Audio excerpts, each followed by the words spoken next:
This podcast is part of Another Happy Studios, the home of podcasts with passion. Still got legs. That's me. Outside of Spotify, beyond my voice. Doing stupid little riffs and barely talking about the Hooniverse. The 21st century is when everything changes, and we are not ready. We're not ready. Torchwood. Hello everyone, welcome to Still Got Legs. Nathan was making me laugh. We're a Doctor Who Rewatch podcast, but right now we're in our Torchwood era. Torchwood era. It's Torchwood time, baby. As always, I'm joined by my beautiful co-host Nathan James Bauer, or as he likes to be called, Nathan James Bauer. Nathan, how are you? No, I don't like to be called that. I've told you many times. First of all, James isn't even my middle name, much as I wish it was. Officially, I do not have a middle name, okay? And Bauer is definitely not my surname. Why don't you like Bauer? Because it's not my name. Do I need to recite the ting-tings to you, my guy? Okay? I'm glad you were there with the ting-tings joke. I was a second behind you there. They call me her. They call me Stacy. Yeah. They call me Bauer. That's not my name. It's Bauer. I apologise. His name is Bauer, folks. No one approach him on the street. No one. Don't approach me on the street, okay? Have you ever been recognised from this podcast? I've never been recognised. Sure? I think the day I do, I'll kill myself. Yeah, okay? That would be a bad day. I'm glad we're nowhere near big enough for that to happen. The pool of people that listen to this, they're not far spread enough to encounter us. So pray that never transpires. Nathan, what have you been up to this past week or in the last 3 days since we last recorded? That's true. It has been 3 days since we last recorded. So mostly sleeping. And that's that. Fair enough. What about you? Looking after your dumb kid. Come on, he's not even dumb. He's cool, actually. He's learning to talk lately. So what's he saying? He's saying car. Cunt? No, car, Nathan. Car. Don't be rude. Do you do those like farmyard games with him? Like the cow goes moo. No, but he does have this book. The pig really goes, you have the right to remain silent. That's very good. Teach him young. Let him know what side we're on. No. Yeah, he does have those books where like you kind of, but he kind of confuses the animals. So the dog moos right now, which is something we're trying to correct. So the dog moos? Yeah, the dog. So he lives with a dog. I know, and he was sat on her the other day. He was sat on her. Yeah, you called me. No. That'll be bleeped. Did you catch that one, fella? No, bleep that, fuck. That's completely true. You did it. Anyway, I always thought it would be me who'd slip up first, and it wasn't. Have you never slipped up? I've never slipped up, cunt. Wow. I've almost have on many occasions. I've definitely said your wife's name, but I've not said. Oh, that's fine. No, it's only stream folks here on the actual episode, which is the main thing. It won't be the actual episode. That's fine. Make sure there's a time code for it. Yeah, I've got already done. Oh, that threw me off. Anyway, Nathan, what else do we talk about today? Lawrence is just having a panic attack quite briefly. No, I've made peace with it. It's only the stream folks here. Okay. And you're lucky your wife does not seem to be watching the stream because sometimes she does. No, that's true. I would have been sleeping on the couch if that was the case. The SNL sketch, sleeping on the couch tonight. What's that? I don't know. You've not seen that one? It's got Daniel Craig in it. It's got James Bond himself. James Bond, and he's doing a weird voice in it.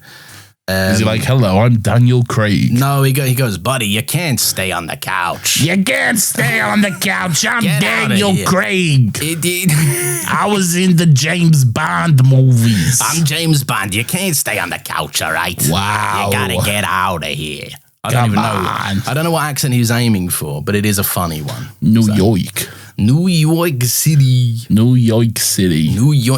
say if you can make it there, you can make it anywhere. Hey, it's the Big Apple. It's the home of the apples, okay? What's the New York City? What's the New York baseball team called? The Yankees? The New York Yankees. The New York Yankees. The new Yankees. I know Babe Ruth. He been playing for the New York Yankees since 1927. Do you know any other New York player? No. I don't even know if he's a New York Yankees player. Okay. He might not be. I don't know enough. No, he was a baseball player. I know that.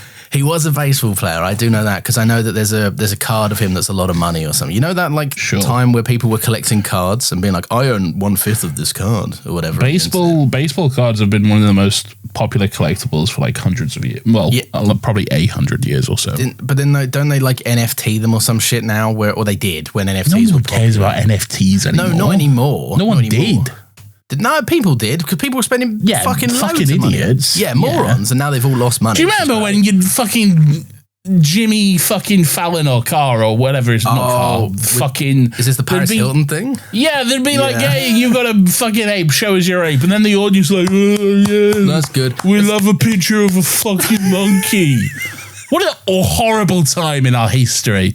Like, hey, this rich person paid millions of dollars for a picture of a fucking monkey. Yeah. Now clap, you pieces of shit. Clap for this absurd display of wealth, which you will never be able to achieve. Isn't that insane? Like, the people were like genuinely dropping like what for me is like 10 years of salary, right? Yeah. Definitely more than that. And they're just like, I bought a picture of a fuck ugly monkey. And it's not even a good art style of a monkey. No, it looks like shit. Art style, yeah. And I can just right click and save. What are you going to do then, cunt? I own your shit monkey. Yeah. What now? Didn't cost me a fucking penny, cunt. All right? Thanks for you buying it. Now I have a collection. I have everyone's shit fucking monkey. And look, it's fucking worthless, okay?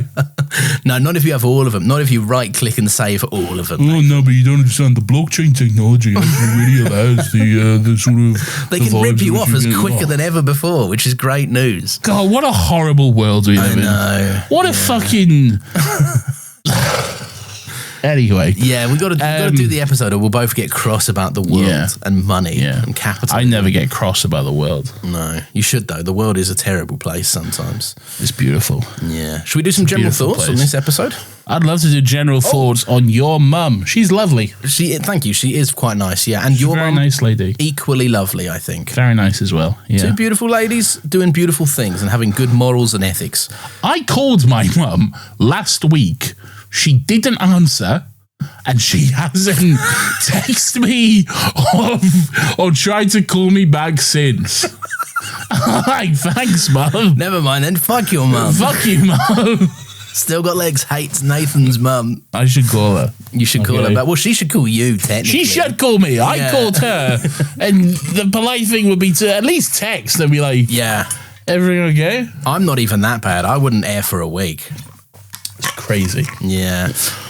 Anyway, before we get into general thoughts, Nathan. Fuck you, mum. No, you're all right. Fuck you, Nathan's mum. Leave her alone. Okay, all right. Sorry, Nathan's mum. I apologise. Yeah. What's this episode? What are we talking about? She's appeared on this podcast. She hasn't. No, was that AHP, I think? Yeah, it was AHP, I think, yeah. So not this podcast then? It might not have been this podcast, actually. I don't know. Yeah. She's in one of them. Go and everyone go listen to the 400 go listen episodes. To every episode of every podcast we've done, including the guest ones. We've guested on people. No. What was the first one we did? Your opinion sucks. Your opinion sucks. Yeah. But don't judge me for anything I said on there because it's all bad. It's quite racist. No, it's just all bad. There's probably something racist in there. Yeah. Lawrence, what are we doing? Well, you're going to tell me what the episode is today. That's true, I am. So stay in your fucking lane, quite frankly. All right.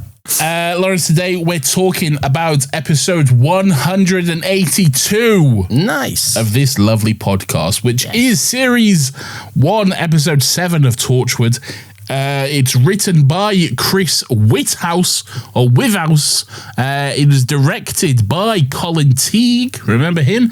It is Greeks Bearing Gifts. Did you say the Odyssey? You know the Odyssey. I do know the Odyssey, yeah. I had to talk about it at length for a moment in a cut section of the podcast. Sure. So that's interesting. Did you say Chris Whithouse? Yeah, I did. I realised that now it's Toby Whithouse. Yeah. Toby I'm not Whithouse changing it. Toby Warehouse is good. He's done loads of stuff. I like this. He has done loads of stuff. I'll tell you exactly what's happened. Yeah. Last week's episode was written by Chris Chibnall. I've just backspaced the last name and then just didn't bother. I guess I just kept the first name there for some reason. That's fine. That's what it is. Yeah. So that's beautiful. That's beautiful stuff. You got your tickets for Odyssey, Nathan? You excited for Lawrence, I have not got my tickets for Odyssey. No? I don't care. I couldn't give less of a shit. But what about the Greeks bearing gifts, Nathan? That's the horse? Yeah, the big Trojan. No, we got this horse. Yeah. Do you want Nothing a horse? Suspicious about this big wooden horse? No, I do. That was one of my favorite jokes that was flown about the internet for a number of years. For a while, it was a post that was like, "Gentlemen, the enemy are on our doorstep. We must not let our guard down for a single second." Hey, sir, the Greeks have given us this big wooden horse. Oh, sick! Bring it in. Awesome. I love that's sick fucking horses. sick, dude. Bring that shit in. Very funny. That is good. I have actually seen, they released it in a preview. I've actually seen the Trojan horse scene from the Odyssey. And I've seen the popcorn bucket that is a horse. Two things of equal quality, you might say. Yeah. You excited to have a Odyssey popcorn bucket? No. I won't be getting an Odyssey popcorn bucket. Ooh. Are you? No, I'm not going to do it either. But I want to. You're not going to get the IMAX camera popcorn bucket? I think you would get that one. Oh, I might. Do they even do it here? I don't know. If they do it, if I see it, I will get it. Yeah, I will fold and immediately. What if it's like 30 quid? But no, I probably won't in that case. But I will also say to them, they'll be like, "Can I pour your popcorn in there?" I'm going to say, "Is the volume of the IMAX plastic container?" No, you pour the popcorn into the bag, and and I'll distribute it. Yeah, okay. I'm not falling for your fucking games. Yeah, I know your game. Okay. I'll take my regular large popcorn, please, and the bucket. Would you like ice in your large drink? I'd like a small amount. I'd like a second cup filled with ice. Okay, everything that the ice would have taken up. I want. Put the ice in that cup, and I will distribute the ice as I see fit. Thank you very much, good sir. Once I've had an initial swig of my drink, I will then add the ice. No, what I'll do is I got my 2 cups, one full of my beverage and one full of my ice. Yeah. I'll pour some in. I've still got half a cup of beverage left. Yeah. That's beautiful. I can drink my lovely, refreshing cold drink. Amazing. Once I finish with that, I can pour in. I got a second drink. Oh my God, that's 2 drinks. And by the end, you'll have had multiple drinks. Exactly. My God, I'm so jealous. I'll probably get the IMAX camera bucket. If I see it in the wild, I'll probably get it. Yeah. I'll get the Obsession popcorn bucket. What's that? A cat. Fair enough, yeah. No spoilers. We've both seen it now, and good movie. Nathan, what do you think of this episode? Torchwood, that's what we're talking about. Yeah. Not Trojan horses or whatever the fuck. It's good. It's okay. Yeah, it's all right. It's fun to. It's good to let Tosh have the spotlight. It's good to see some more of Tosh. I think. It's. I don't know. It's fine. Yeah, you know. I'll be honest. When I knew that a Tosh-centric episode was coming, I was like, yeah, awesome. Yeah, I like Tosh as a character, but I do think she's been underexplored. Like you say, it's only been 6. This is the 6th episode, I think, of the series. 7th. Oh, very good. But there's only been 6 prior to it, so there's not been a lot of opportunity to flesh her out a whole bunch. But I wanted a bit more than this. Yeah. I think it's got some interesting ideas, but it kind of falls short doing anything with them. And like, it's sexy and bisexual and fun, and everyone's having sex, and you know, it's fun. There's a mysterious woman here. Who's this woman? Yeah, we don't know. She a Greek bearing a gift? Maybe, I don't know. Maybe she certainly tells a story about a Greek person. I don't know if I'm just stupid, but I found the plot of this difficult to follow, okay?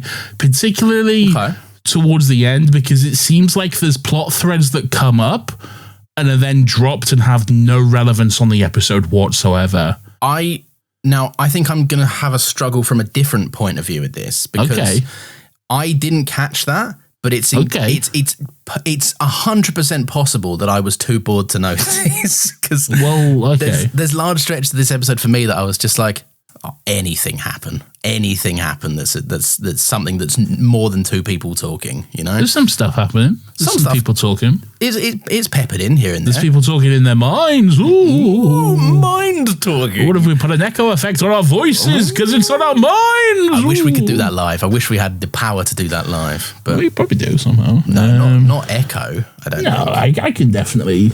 Can you muster? I can do this if that counts. No, that's more old time. Oh my God! It's Lady Gaga. I knew you would do that. I tell you what though. No, I just think this episode is like it does have something interesting because it's like Tosh starts the episode with one worldview and kind of ends it with a different one. Yeah. But then nothing really is said about it. And then also, the entire episode keeps continuously bringing up, like, they pity you. Your teammates pity you. They underestimate you. They don't value your strengths and your skills. And then at the end of the episode, I was expecting Tosh to be like, no, cunt. I'm Tosh and this is how I am useful. But she never gets that winning moment. I don't know. The ending of the episode was wild to me. Like, it was so... We blew her up in the sun. Yeah, how it's resolved is so fucking insane. I burst out laughing. Like, it's genuinely like just the joke we make, you know? Yeah. It's the joke we make about Torchwood. We'll get into it, but hey... Wow. It's good you killed stuff. Her. Yes. All right. Yeah, fair enough then. Cool. Also, before we get into it, because I'll bring it up several points throughout the episode, but let's have a based chat about it, right? This episode was edited by someone who got very bored very frequently, I think. Whoever edited this episode, I can only assume they snorted like 4 lines of coke beforehand, cracked their knuckles, tied their hair back, and then was like, let's fucking go, boys. Downed a can of Monster Energy.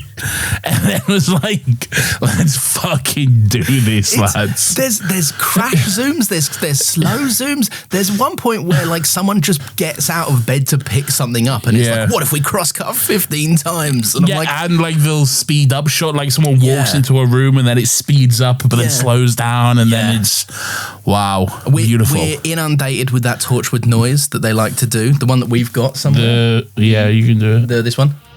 Yeah, that noise relentlessly as well. Yeah, which is a bit beautiful. Of fun. The shot from the opening sequence is in this episode. Yes. You know, like when the helicopter shot of Cardiff Bay, that's just dropped in the middle of the episode at one point.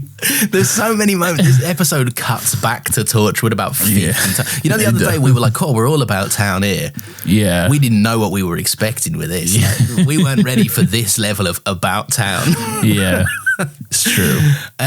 Nathan, we're opening up the episode in 1812. What do you know about it? 1812? That's not when Torchwood is set. No. Torchwood is set in 2006, Lawrence. What's going on here? What's happening in 1812? A little red coat and a young lady. They're having a lobster back, you say? Oh, a lobster bag. Where's that come from? I haven't heard that one before. That's. I think that's from...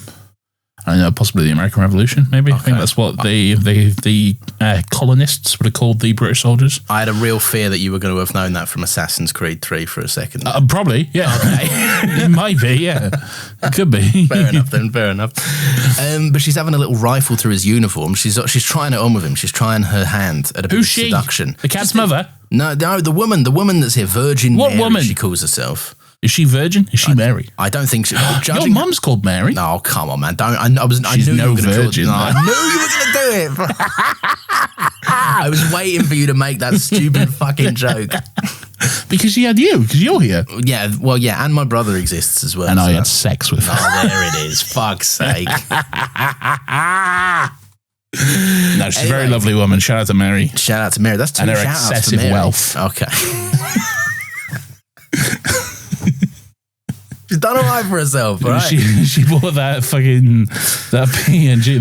What is it? What is it called though? What? Was it the thing we was making fun of? What, the monkey thing? What's it called? The monkey thing? The token thing. Oh, the NFT. NFT. That's it. Yeah. She's got her own NFT. She got an NFT. She's got an NHS NFT. She bought chimp coin or whatever. Chimp coin. Anyway, should we do a coin? Should we do still got legs coin? Yeah, I mean, we're like 4 years too late. I mean, and the rest, to be honest. We'll do a pump and dump. Yeah, we could do a pump and dump, which is what I do with your mum. No, come on. I was going to say exactly that, but I thought, no, it's too obvious. Yeah, because you already did too many crass jokes about my mum a minute ago. Come on, Lawrence, you've crossed the line now. I know, sorry. I shouldn't have said it. I shouldn't have. Trading of a few smacks, Nathan. He's like, what's going on? He's like, I'm a redcoat. Don't try and seduce me, young madam. No, yeah, she's like, my name's Mary, like the Virgin, and then he just fucking smacks her across her face, like, not sure what he was hoping for here. Yeah, a religious boy, it seems. He's took offence to that one, clearly. No, but Lawrence, I think you'll find this is a very effeminate man. This is a very feminine, girly man. Yes, must be. As we find out later in the episode, okay? The most feminine man to ever exist. Obviously, the most feminine man. He was quite feminine, to be fair. Was he? I didn't really know. He had a little feminine voice. I was like, did it? Was it like, hello? I'm a little boy. Don't be rude to me. I'm a little soldier boy. Don't be rude to me. I love England. Or whatever. I love England, and I'm here in these woods in Cardiff. I'm in Cardiff. I don't know why I'm stationed in Cardiff. I'm for Queen and Country, or maybe for King and Country. I don't know. But I love being. I love whores. I love smacking whores. I love whores until I don't love whores. Then I'll chase them and give them a shooty with my gun. Do you know I have a gun? Little one. It's a little gun. Would you like to see my little gun? It's only small. I'm a very feminine boy, you see. Don't mind me and my little gun, please. I have many issues. So the other soldiers, they laugh at me. They make fun of my voice. Which is why I feel the need to purchase the services of a lady of the night and treat her in such a way as to make myself feel like a big man, you know? I don't know how to speak to women, so I take it out with my fists instead. I'm not emotionally mature. It's beautiful. Some biting commentary from Still Got Legs. Yeah, we got very real with this character that we've made for ourselves. Yeah. Effeminate red coat man. Effeminate red coat man. Yeah. But yeah, they do an exchanging of smacks, and he's like, I can smack you, but you smack me, and now I'm fuming. Now that's beautiful. Like that. Yeah. Anyway, he gives chase. She runs off into the woods, but then there's a big light. It's a spaceship or some shit. Yeah. We don't know. We don't see it, but there's a big light, and then he's like, I'll shoot you. Tell me, are you a whore or some shit? The whores have prayers. The whores have boobs. And then he shoots her or whatever. I don't know what he says. And then it's modern day, Lawrence. Yeah. And thanks, Sniper. It kind of feels like you're just waiting for it now. I'm sure there's something you'd like to say at this point. There is. Look, the converted Range Rover Vogue with non-regulation black and white typeface is careening round the corner. Beautiful. Like skidding into the little building site. I think for the first time ever, I really noticed the body kit on the car this time. It's bulky, isn't it? It's so bulky. I think it's because it was broad daylight, really. Yeah, like I could really see the cutout just sitting on top of the actual car during this scene. But you know what? Good stuff. That is what I quite like about it, because it does just sit on it and stick out like a sword. Like this is a car designed to be shot in the dark rain. Oh, 100%. Yeah, with the headlights coming out, so you can't really see what's going on. Yeah. Anyway, the Torchwood team, they arrive, they speed around the corner. It's some sort of crime scene in a building site. Yeah. And the Torchwood team bowl out and they head off to a cordoned off area. But the camera doesn't follow them into the cordoned off area. Instead, focuses on a familiar looking face waiting by the side. Apparently. It's supposed to be apparently, look. So this is the same woman? Yes. Fuck if I know, yeah. The camera was like, apparently it's the same woman, but like looks completely different to me. I don't know if I just have woman blindness, apparently. I think it's because we don't, like, firstly, when she's first revealed, they didn't do that classic thing where she has the same hairstyle. I genuinely believe that's the problem. Yeah. Right? Because she's not on camera for a very long time. Yeah. It's in the dark. She's also running around. You don't really see. Dress. She's in period dress. She's got a perm or whatever. She's got a little perm. Right. Yeah. And then the camera, then in the modern day stuff, it's like it lingers. She's got a fuck ass bob. She's got a bob, but she's got a different haircut. Yeah. And I don't know her. Like, she's not a recognisable performer. Like, I don't know her name or know her from anything else. You know? Who is this diva? I don't know. We don't know. Well, we do. We get to know. I don't know from Adam. She loves ripping hearts and stuff. So that's fun. She loves smoking a cigarette. Oh my gosh, she smokes so many cigarettes. She's got so many cigarettes on the go. So that really caught me off guard because at one point she's in a bar, a pub of some sort, and just pulls out a fucking fag, lights it up. I'm like, Jesus Christ! Yeah. And then like, this is 2006. Yeah, you could do that. Pre the indoor smoking ban. Also, pre the smoking ban. Yeah. Something else that took a blast from the past. A little bar having little olives out on the table. You wouldn't catch that any day. You wouldn't get that these days. No. It's full of piss, man. Full of piss, but also COVID. That just obliterated that practice. Yeah, but also like bar snack. I have seen the men's toilets. Yeah, okay, no, I am not touching public bar snacks, mate. All right, I've seen what happens in a men's bathroom. Yeah.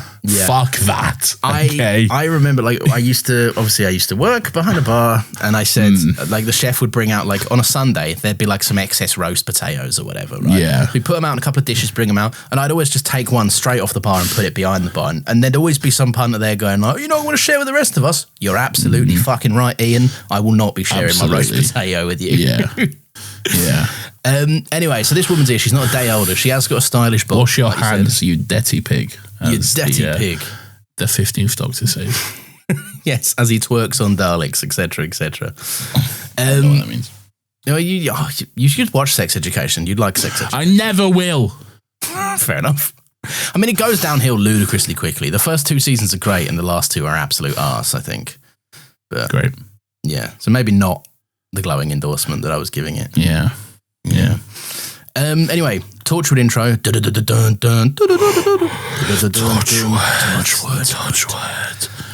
Jack's in the tent. I'm touching the word. Doing a torch. I'm touching my bin. I like the whispers. It adds to the atmosphere. Jack's like, I wish one day I came into these tents and found a party. I love a party. Why do I never walk in and there's a little party? Because your job is to investigate murders and shit, you weird cunt, man. I do like the implication that Jack's like, you've been called here, you know what this is. Yeah. And Jack walks in and goes, this shit again. Another body? Yeah. Oh. I wanted to play Pass the Parcel, man. Have you noticed as well, by the way, increasingly more often than not, Torchwood's jobs to show up, go, alien? They go, I think so. What could it be? Fucked if I know. Let's get it back to the hub where Owen can do all the work and Tosh can also do all the work. And Jack mostly just sits there, presumably has phone conversations with Tony Blair. They're a team who investigate supposedly alien phenomenals, alien activity or whatever, but they're always arriving at the scene of a crime of something that is very much not alien, you know? or seems not alien in any way whatsoever, you know? Yeah. But then they get to go, could be alien. Could be aliens. Yeah. Hey, here's a very bog standard murder, you know? Here's a body we found from 100 years ago. Better call the alien guys, you know? Sure. Could be them. And just so happens that it is actually. But yeah, anyway, so Jack's like, there's an alien thing going on. And Owen's like, I know what's going on here. This was clearly a woman, right? This was clearly a woman. A woman? Shot. Yeah. So we'll find out later Owen gets everything wrong. So that's a bit of fun. Yeah, good on it. Now, Nathan, we're crossing over to Torchwood HQ, right? We're going across town to Torchwood HQ, where Gwen and Owen are doing a flirtatious banter exchange. Well, they were doing a bit of flirtatious banter exchange in the tent itself. Oh, they were, yeah, because they were saying, I can't remember what they were saying, but Owen said something like something about fat women. What did it say? Oh, I remember that. Yeah, Gwen offers to help Owen out of the little pit that he's examining the body in, and she pulls him up, and she's like, "Oh, you're so light." Yeah. And then he's like, "I'm quite wiry. Fat women love me. Fat, you'd know, wouldn't you?"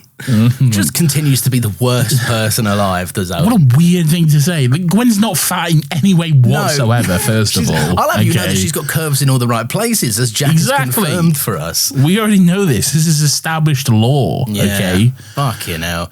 Yeah, Crazy. Owen sucks. But yeah, they do a little flirtatious back and forth. Tosh is like looking on like, fucking these two cunts, man. Jesus Christ. And, you know, Tosh is in the right.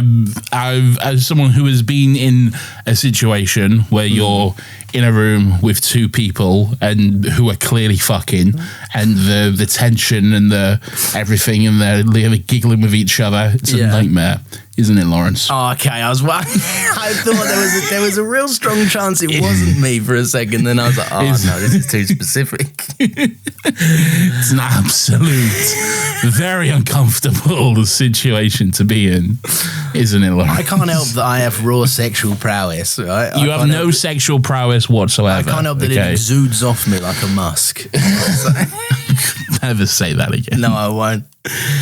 And if my son's bullies are hearing this, don't bring that one up. Be kind to him instead. Use that one. Don't do it. Oh, I could use some Febreze. But then the thing about Febreze, Nathan, is that when you spray it, right, it's just, you're not spraying a fresh spray into the air. Like, it's not going to cover up any smells. The thing is... Oh, God. Lawrence really won't shut the fuck up. I wish I could listen to ads trying to sell me some wonderful products instead of this idiot. Did you notice that we are back at the Torchwood Hub now? Did you notice that Owen? I know he's in his little surgery whites, right? But he's holding that football. He looks like he's dressed for fucking sports day. Like, yeah, because he's got like a triangle fucking like little white top on. He's got his long white trousers on. Oh, okay. It's sports day, or he's a member of, is it the Backstreet Boys or NSYNC that all wear white? In that I don't know. I couldn't tell you. I can't remember which boy band it is. It might be Backstreet Boys. What song? Backstreet's Back. What's that one? It's probably the Backstreet Boys. No, I don't think NSYNC sang Backstreet's Back. They might have done. If I had to take a crack, Lawrence, which band sang Backstreet's Back? Was it the Backstreet Boys or was it NSYNC? It might have been, as a professional courtesy. NSYNC might have been like, "Well, Backstreet are back." What do we maybe. Yeah. You never know, really. You don't ever know. It's the same as if we shout out another podcast, you know? It's just polite, isn't it? It's nice to do. You couldn't name a single podcast if you tried. I can name a podcast. Go on then. Why did you put myself on the spot? Now I've lost all the fishing trip files. That's a podcast. Name a Doctor Who podcast. Shout out a Doctor Who podcast. Still Got Legs, a Doctor Who rewatch. Shout out one that's not the one that you're currently doing. Who La La, that's one. On hiatus since last year. I knew that. What's the other one? You were going on about them the other day. The ones that made that really good video, that made the video about visiting all the filming locations. That was pretty good. That is not a podcast. That's a guy on YouTube. No, but a guy that does a podcast is in it, I'm pretty sure. Yes. Which is...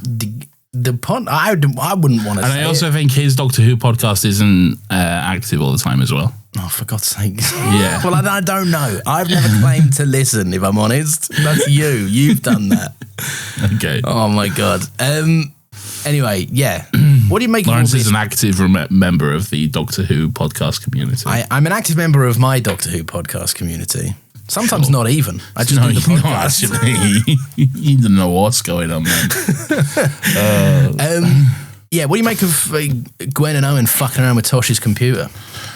Tosh is 100% right to be pissed off here, right? Absolutely. Like, they fully broke Tosh's computer and like, oh, sorry, we hit it with a football, sorry, Tosh, or whatever. And then they're just giggling with each other. Yeah. And like, what do you, stop right now, okay? I have a real life perspective on this, right? Because in year 8, I thought it was really funny to go, like in IT, all the computers that we had facing out, they were the big floor ones, right? They sat on the floor.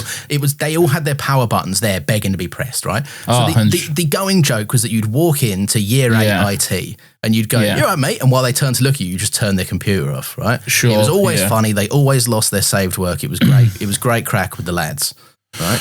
Yeah.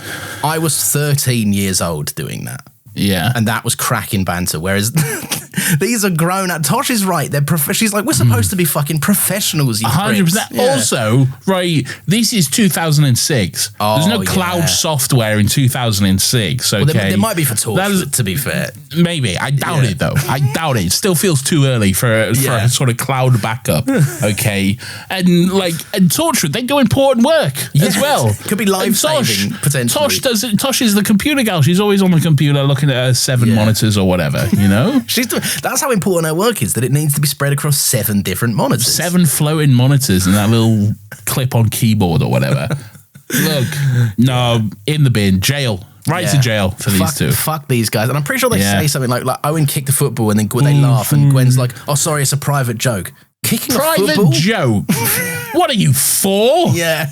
What is this? Sorry, Tosh, this is one of our sex jokes. You get to have sex jokes when you have sex with each other like we are. People are the fucking worst, aren't they, man? Any new couple, kill yourself, okay? Yeah. That honeymoon phase, kill yourself. It's annoying. And you might be in it right now. It won't last. You will break up. No, I'm sorry. I don't mean that. Don't love, folks, says Nathan. Love is a lie. Okay.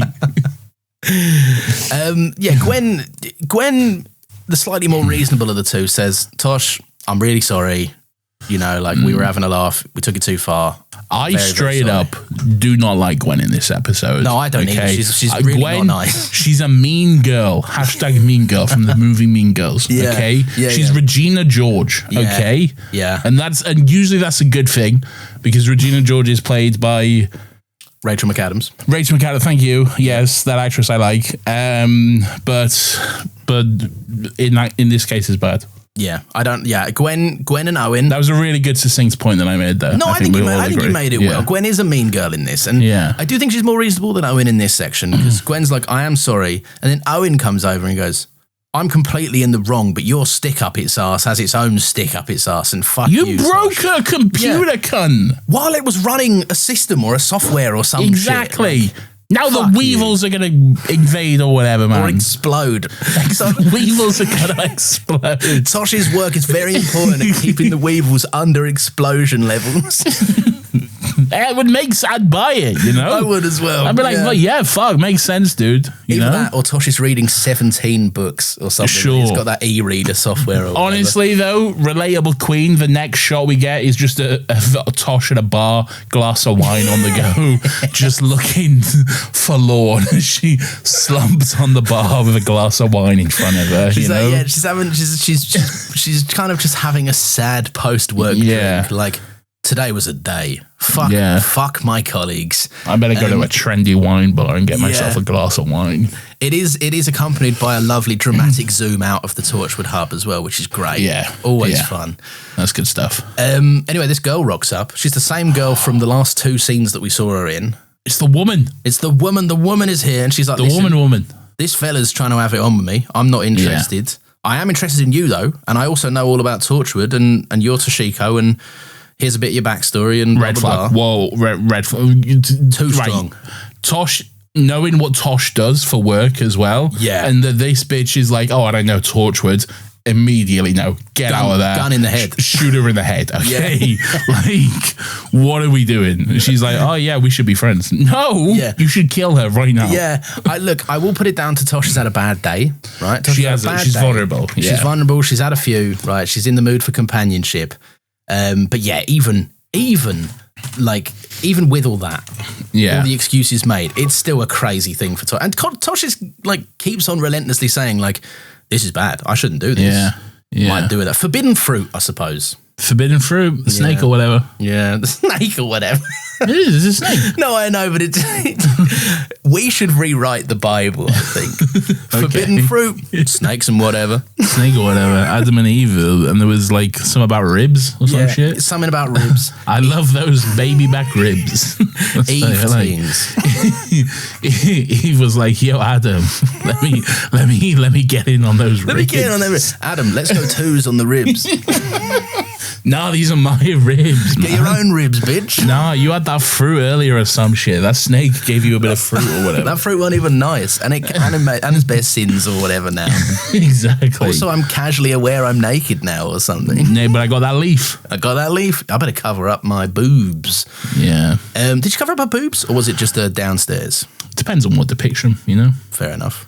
I love depictions of boobs, me. All right. Just saying.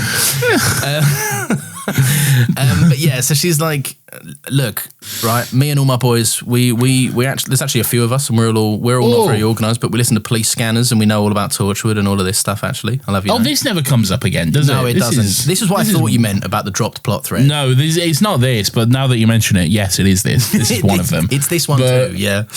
Yeah, she just casually, like some sort of Linda bullshit. She's like, oh yeah, we're looking at Police Scanners, we know Torchwood, but then it's a lot of sweaty guys in basements, but then it's just, she's obviously bullshitting, but like, you think it would make a point. Yeah, the closest thing it does to the closest thing it gets to a resolution is maybe Tosh being like, oh, it's probably one of the only honest things she said is when she said this. Maybe.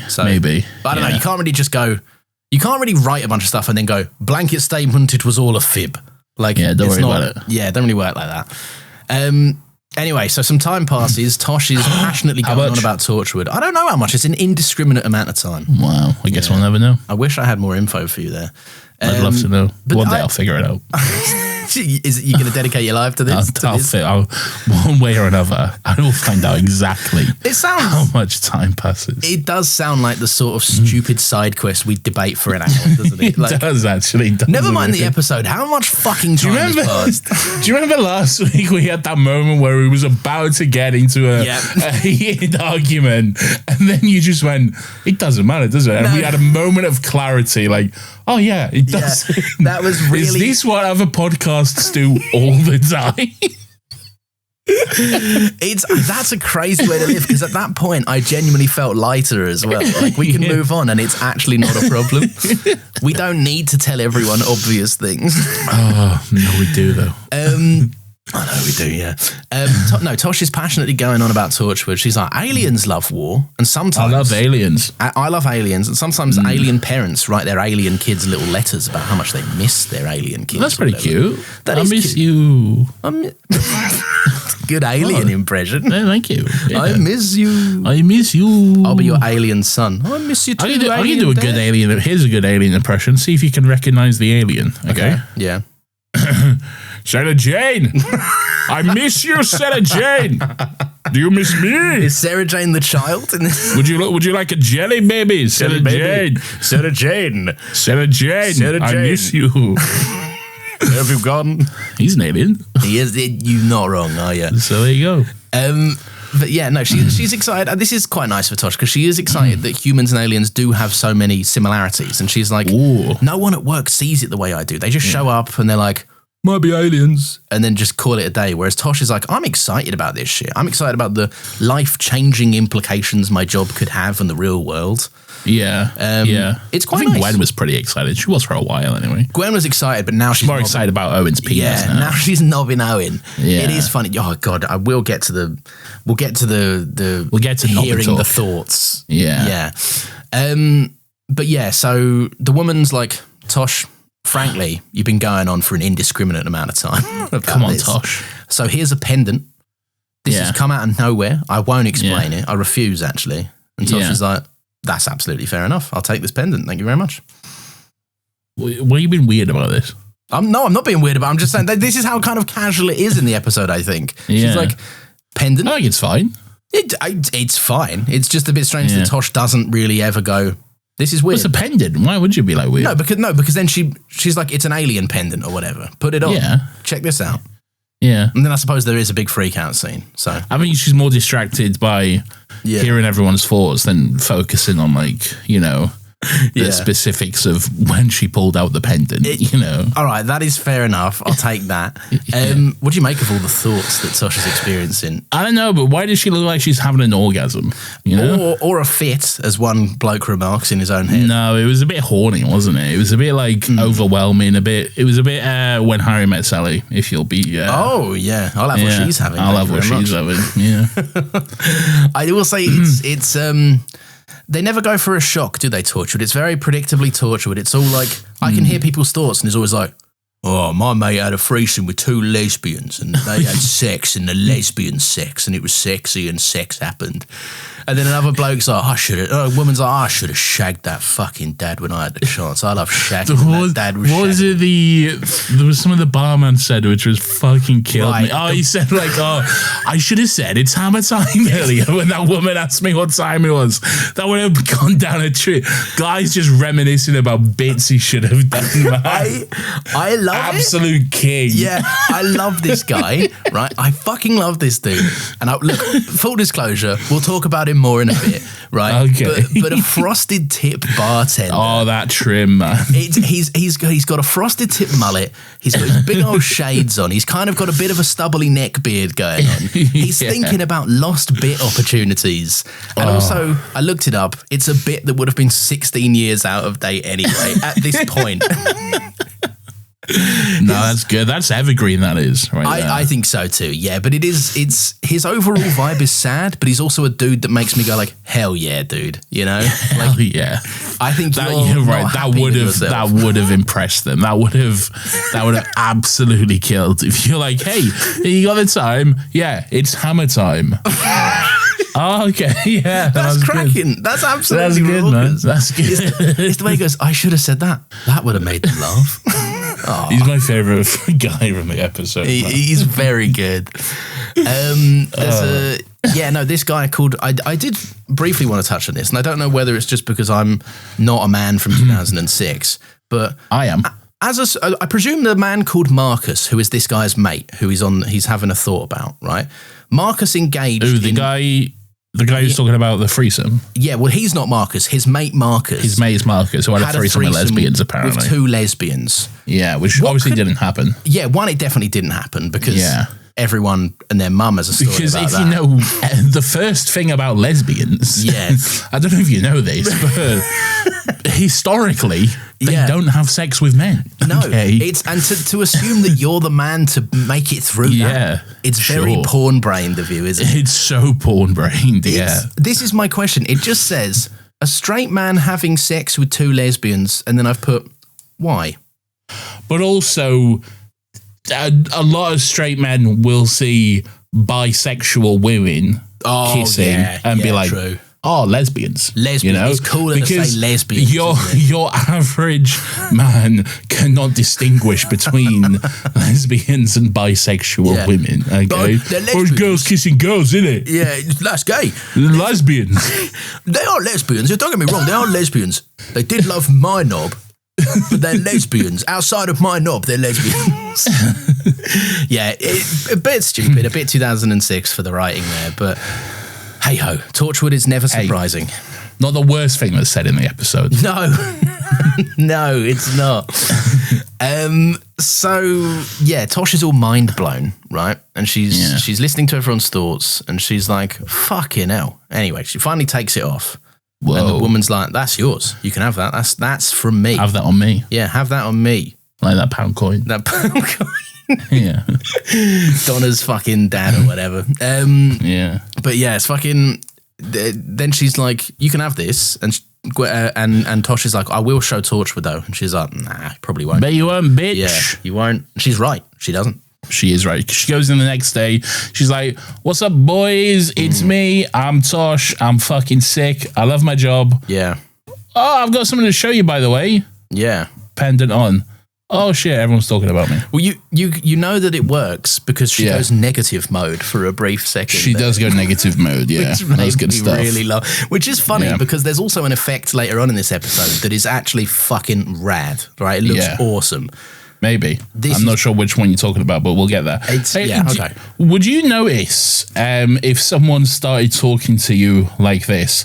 Hey, Lawrence, I've got something to show. Yes. Oh, hey, Lawrence, do you want to come over here and have a look at this? And then they just stare at you. Yeah, I was excited to get to this, right? Because everyone's doing a big act in this scene, aren't they? Everyone's doing it like when people think, right? And you don't need me to tell you this. You don't need idiot podcast host me to tell you this, right? But normally when you're thinking, it's an internal process and your facial expressions don't mirror the thoughts you're having, right? You don't, yeah, you don't go like, do I have BO? And then you kind of like do a side sniff. Yeah. Your eyes shift to the side a little bit. Like it doesn't.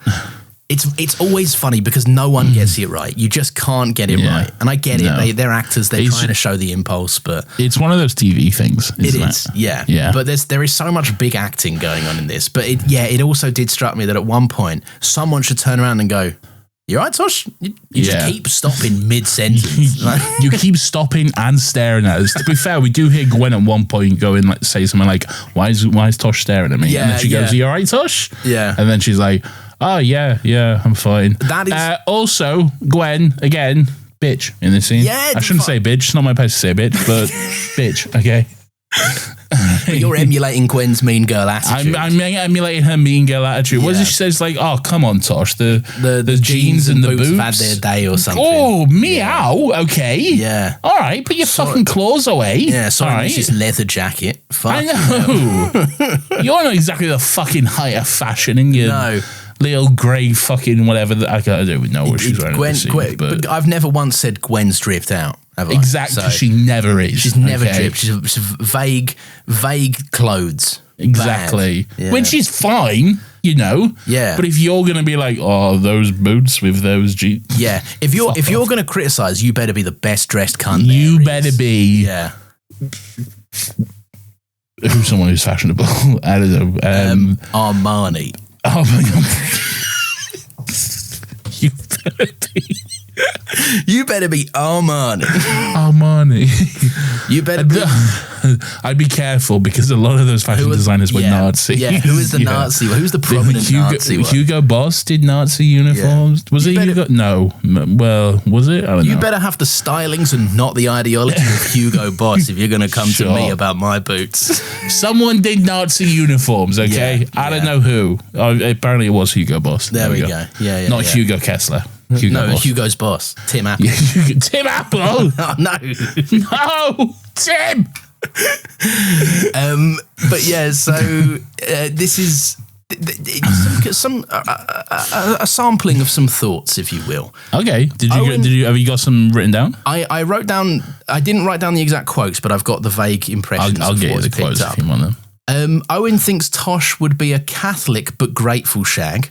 Oh yeah. Because he's like, I wonder what she's like in bed at one point. Catholic but grateful. Yeah. That's the worst thing I've ever heard. Beautiful. And also, that's good stuff. Do you know how much of a pervert you have to be to think that specifically about how your mate might be in bed? Like, have you ever thought about how I'd be in bed? No, believe it or not. You haven't?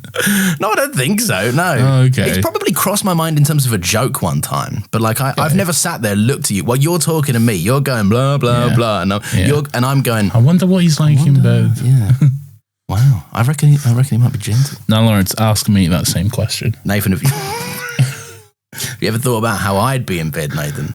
But yeah, so another thing, Gwen has knobbed Owen in his car this recent morning. Beautiful. Owen's thinking about a particular move Gwen did with her tongue and his teeth, and now he's got a boner.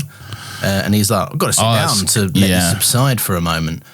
What a weird thing. And there was something about a weevil. She was like, I couldn't have sex in front of a weevil or something. Gwen's thinking about escaping down to the cellars for another knob sesh, but then she doesn't want to do it in front of a weevil. And then which is fair. It's very fair. She recalls she couldn't even knob Reese in front of their neighbour's cat. So that's something. Well, yeah. It's fair enough. Yeah, it's fair enough. Anyway, dreadful. Tosh is obviously like, that sucked. I didn't like that. Yeah. And also, Tosh obviously has a crush on Owen as well. So she's like, hey, this dude I like, now I got to listen to him and the person he's knobbing think about them knobbing each other. Yeah, okay? And also think about how much worse of a knob I would be compared to the woman who's knobbing. Yeah. Horrendous. Yeah. Fuck me. So that's great. Yanto comes in, and I was so scared. Oh my God. Yeah, I was genuinely terrified Yanto was going to come in and reveal himself as a secret extra pervert in Torchwood.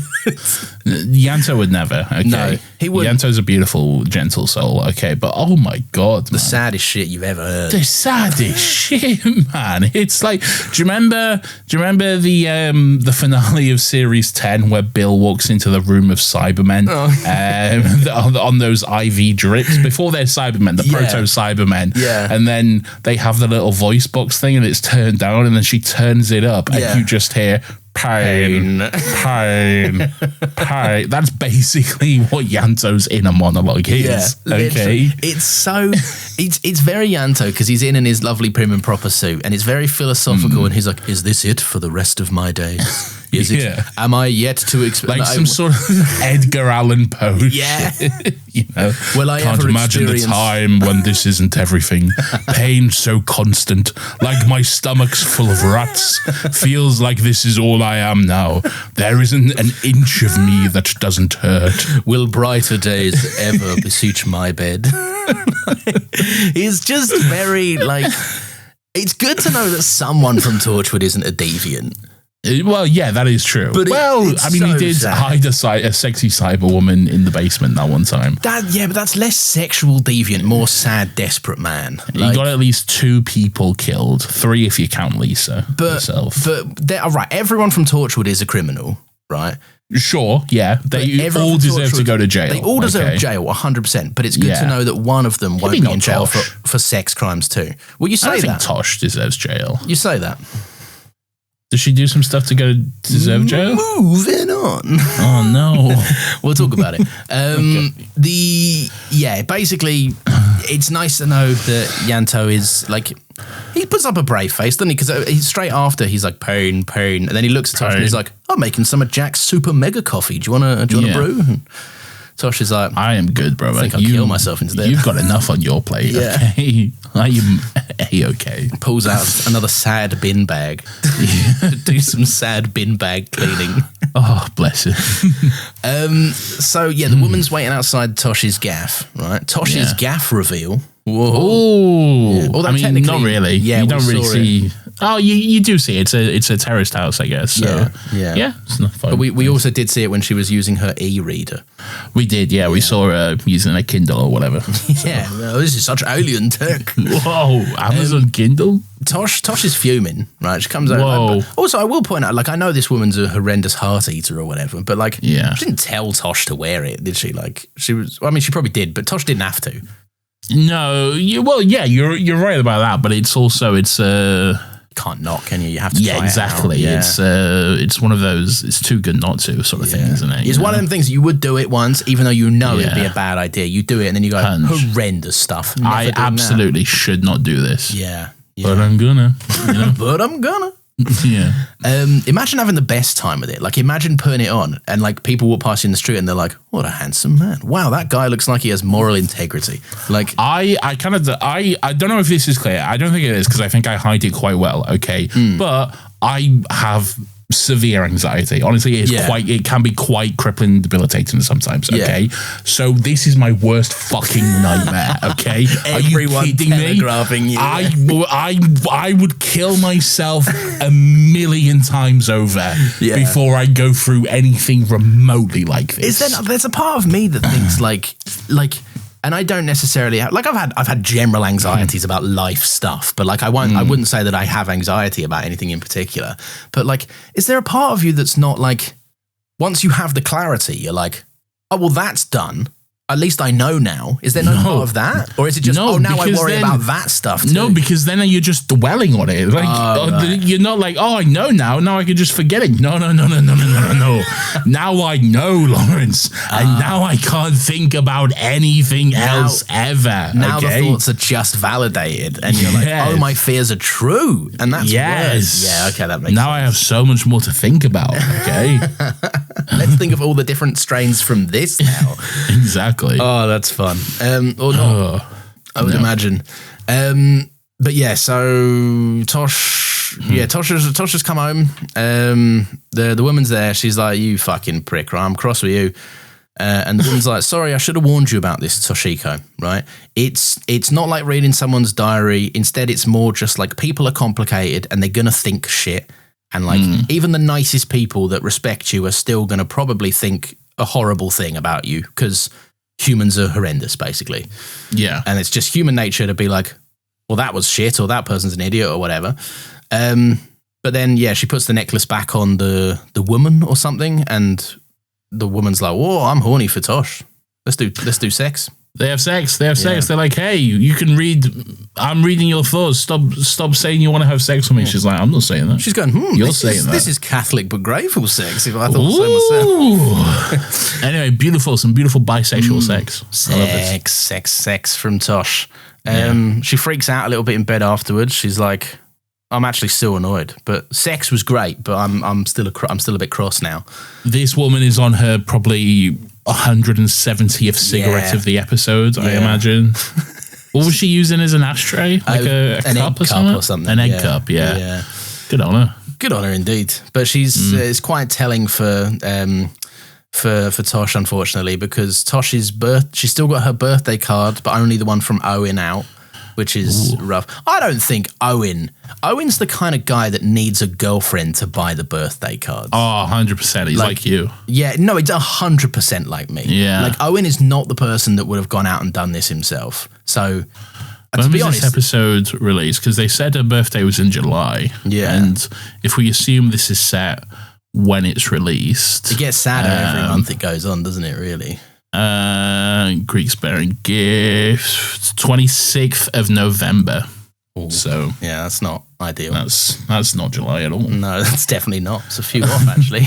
Yeah. Oh no, it's my go. How am I going to top that? Nathan's ad read was so fun. What shall I do for mine? Think, Lawrence, think.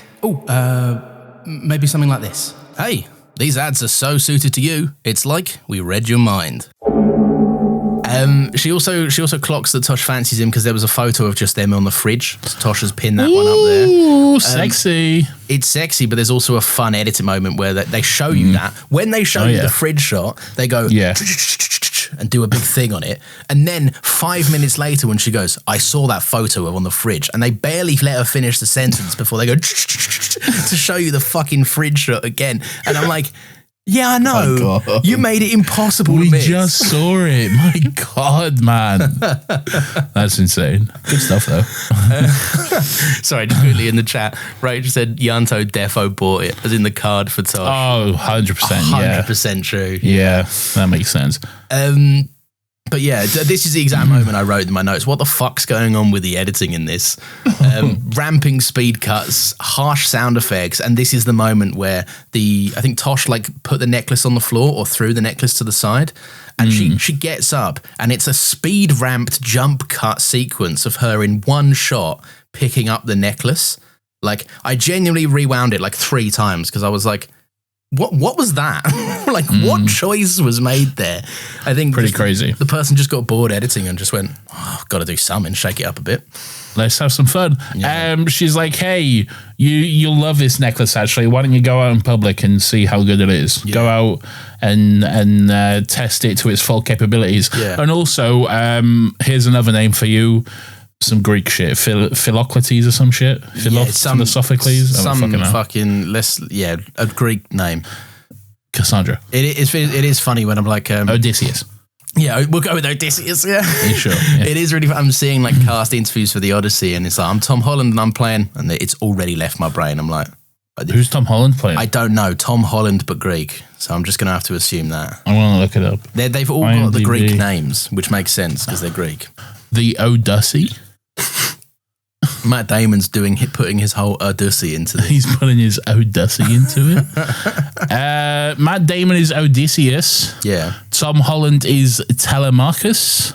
Nice. Robert Pattinson is Antinius. Anne Hathaway is Penelope. That's easier. I'd have that one. Lupita Nyong'o is Helen of Troy. And Zendaya is Athena. That's the goddess. Ooh, Charlize Theron is Calypso. That's an ice cream. Nice. Elliot Page is not got a character name for some reason. Right. John Bernthal is Menelaus. Let me tell you something, Menelaus. Let me tell you something, Odysseus. Shakes head. Let me tell you something, Odysseus. Rubs back of head. And then, a lot of other people I don't know with names that I can't pronounce. Anyway, right, Tosh is out in public. She's like, what's going on? I'm Tosh. I'm Toshiko Jones. Toshiko Jones? Is she Jones? Toshiko Sato. No, Yanto Jones. Why? I keep doing that, don't I? Yeah. Chris Whithouse. Shut up, you dickhead. I'm Toshiko. I'm testing out my powers. I'm like Spider-Man in this bitch, okay? It's classic superhero scene, people walking about in public and hearing their thoughts. Yeah. There's a man who's like, oh, bloody hell, my wife will know that I'm in her knickers or whatever. Yeah, I'm wearing my wife's knickers. What was the other one that was like, there was a woman, absolute queen, who was like 6 cigarettes today and all of them post-coital. You've had sex 6 times, and he's like, what, 12 p.m.? Yeah. Okay, this woman's fucked 6 times already and had a cigarette after everyone. That is crazy. That is insane. I like to picture different suitors as well. Oh, 100%, yeah. I think she's going about town. Or they're coming getting about. Good morning. Some guy's just pretending to be a Bond villain for some reason. That got me so hard. Hello, Mr. Bond. I'm not here to kill you or whatever he's saying. He's wearing like a tux as well. Like he obviously thinks he's sick. I don't know what this is and I have no context. I hope you can help me out. I've just got a note that says saggy boobs.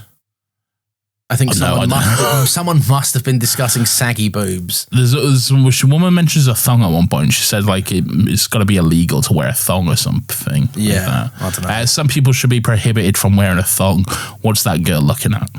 There we go. So there you go. Nothing about saggy boobs so far. Wait, hold on. Oh, wait. All big eyes and giggly, and I'm sat there with my boobs like something out of the National Geographic. Oh, yeah. There we go. Good line. I don't know what that means. Funny line. Sure. Prehistoric boobs. But anyway, then there's a man walking about and he's like, I'm going to kill them. I'm going to fucking kill them. I'm so sorry. I'm going to kill them. But this is really funny. This is actually really funny. Like, it's quite funny. The scene that follows, I think they do actually do some stuff that's quite effective. I do think it's well handled. I still think it's funny. It is still funny. It never escapes being funny because the initial premise is really funny because it's a guy in a tux going, you should have done this, Mr. Bond or whatever. I'll kill you, and then Mr. Tosh Bond. Turns and it's a guy going, I'm gonna kill them. I'm gonna kill them. He's just saying, I'm gonna kill them over and over again as he's walking. And then there was a jump scare because he's obviously aggrieved with a man called Lawrence, at which point I went, no. Yeah. I got the impression, I don't know, tell me if you think I got this wrong. I get the impression that Lawrence is clearly his ex-missus's new partner. Yes, Lawrence is the stepdad. Yeah. Okay, he's the dad that stepped up. Yeah, okay. This guy is the dad that definitely stepped down. Yeah, 100%. Yeah. So this guy was obviously in a relationship with this woman. They had the kid or whatever. Danny, I think. They broke up. Who cares? Doesn't matter. Irrelevant. They broke up, and now this woman is seeing Lawrence. Yeah. He's her new paramour. He bought the kid a Game Boy. He's having a great time. He hates his dad, and now this guy is going to kill them all. Look, she doesn't deserve to get shot. But what I will say is, when he comes over, there's an awful lot of talk of Lawrence quickly, isn't there? There's an awful lot of like, well, Lawrence bought him that Game Boy, and now I can't get him off of it. Like maybe don't put the salt in the wound. You know, he's clearly mentally not okay with this decision. I don't think she deserves to die because of that. Look, call me. I know you do, Lawrence, but I don't think she should be shot. I will say, at this point, I know it is funny because it's just a stupid absurdity. Like, it's very convenient that one of the third people Tosh hears is planning an active murder right now. Yeah, that's good stuff. But I do think it's quite an abrupt U-turn, and it's quite semi-well handled, I think. Like, I think anything could have happened in the episode at this point that wasn't talking, and I would have been like, hell yeah, something. Yeah, sure, maybe. So I don't know. I appreciate its place in the episode, and I do think you get a good scene with Jack a little bit later on for it as a follow-up. So yeah, maybe. Jack seems like he's hardly in this episode, really. He's not really. It's to be fair, most of them aren't. There actually is an intolerable amount of fucking Gwen and Owen. Yeah, but there is, to be fair. Yeah, but Yanto's absent, Jack's absent, so yeah. Yeah. Anyway. All right, wonderful. Anyway, yes, so he's like, hey, my son has a Game Boy and he fucking hates me or whatever. Yeah. He doesn't want to come to my house or whatever. Yeah. And she's like, and I'll get you arrested for bringing him home late or whatever. Yeah. That doesn't do it much, but all right. Yeah, sure. maybe it's his son. Like, I was about to say he'd be safe with his dad, but then almost certainly not. No, I don't think so. Clearly, I don't know if you picked up on a couple of hints in the episode, Lawrence. That might not be the case. Very strange, isn't it? To be like the impulse there. Look, divorce hits people hard, I guess. Sure. But to be like, I might just fucking rock my own wife and kid with a shotgun for this. You're not a child of divorce. You wouldn't know. No, it's not. I'm not actually. Yeah. I am. You have a shotgun, anyone? Many, yeah. Many. They just haven't caught you yet, to be fair. Anyway, yeah, he rocks up. He's like, hey, I've got this gun. Yeah. What if I shot us all? It's fine. It's just like going to sleep. It's all right. It's cool. It's chill. Obviously, everyone's freaking out. They're having a panic attack, blah, blah, blah. But luckily for them, Toshiko Sato is here and she's got a golf club and she just fucking whacks him. Where'd she fucking get the golf club? Don't know. Probably just... Where'd he get the gun? Yeah, true. Well, he brought the gun. Well, she brought the golf club. Checkmate. Oh yeah, I forgot she'd just come off the fucking... atheist. She'd just come off the field, didn't she? She'd just come off the... Maybe she fucking picked it up. Maybe it was like by the front door. Or whatever, maybe. Whenever they go out and play a bit of golf. You know? She is lucky that was there then in that case. Yeah. She would have hit him with someone else like a flip-flop instead. Good stuff, man. Yeah. Good stuff. Anyway, Gwen... Owen's... I think is he throwing bones at people in this scene? He's throwing something. I don't know what it is. Yeah. But frankly, there's way too much tomfoolery going on here. Yeah. Okay. And even Jack's sanctioning it. He's getting involved. Jack's watching them doing their playful, flirty banter, and he's just laughing. Like, I don't know about this. I don't like any of this. I think Jack's frankly. Like, if I just am there and I laugh, maybe at some point they'll invite me in. Like maybe we'll have a bit of polyamory going on here or something. Anyway, it turns out they're all laughing at Owen because he was wrong about the woman, the Skellington woman. Yeah, because she's not a woman; she's that little effeminate boy we talked about earlier. Yeah. She's a feminine man. Oh no, I'm dead on the top. Oh, I've got a gun.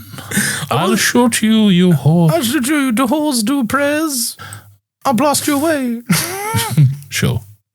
I will say it is funny. Like this isn't really universal good laughs. Like if I went in right and seems like a bit of a dead joke, to be honest. Yeah, literally, it just kind of it's a bit fucking dull, isn't it? Oh, you got it wrong, did you? Yeah.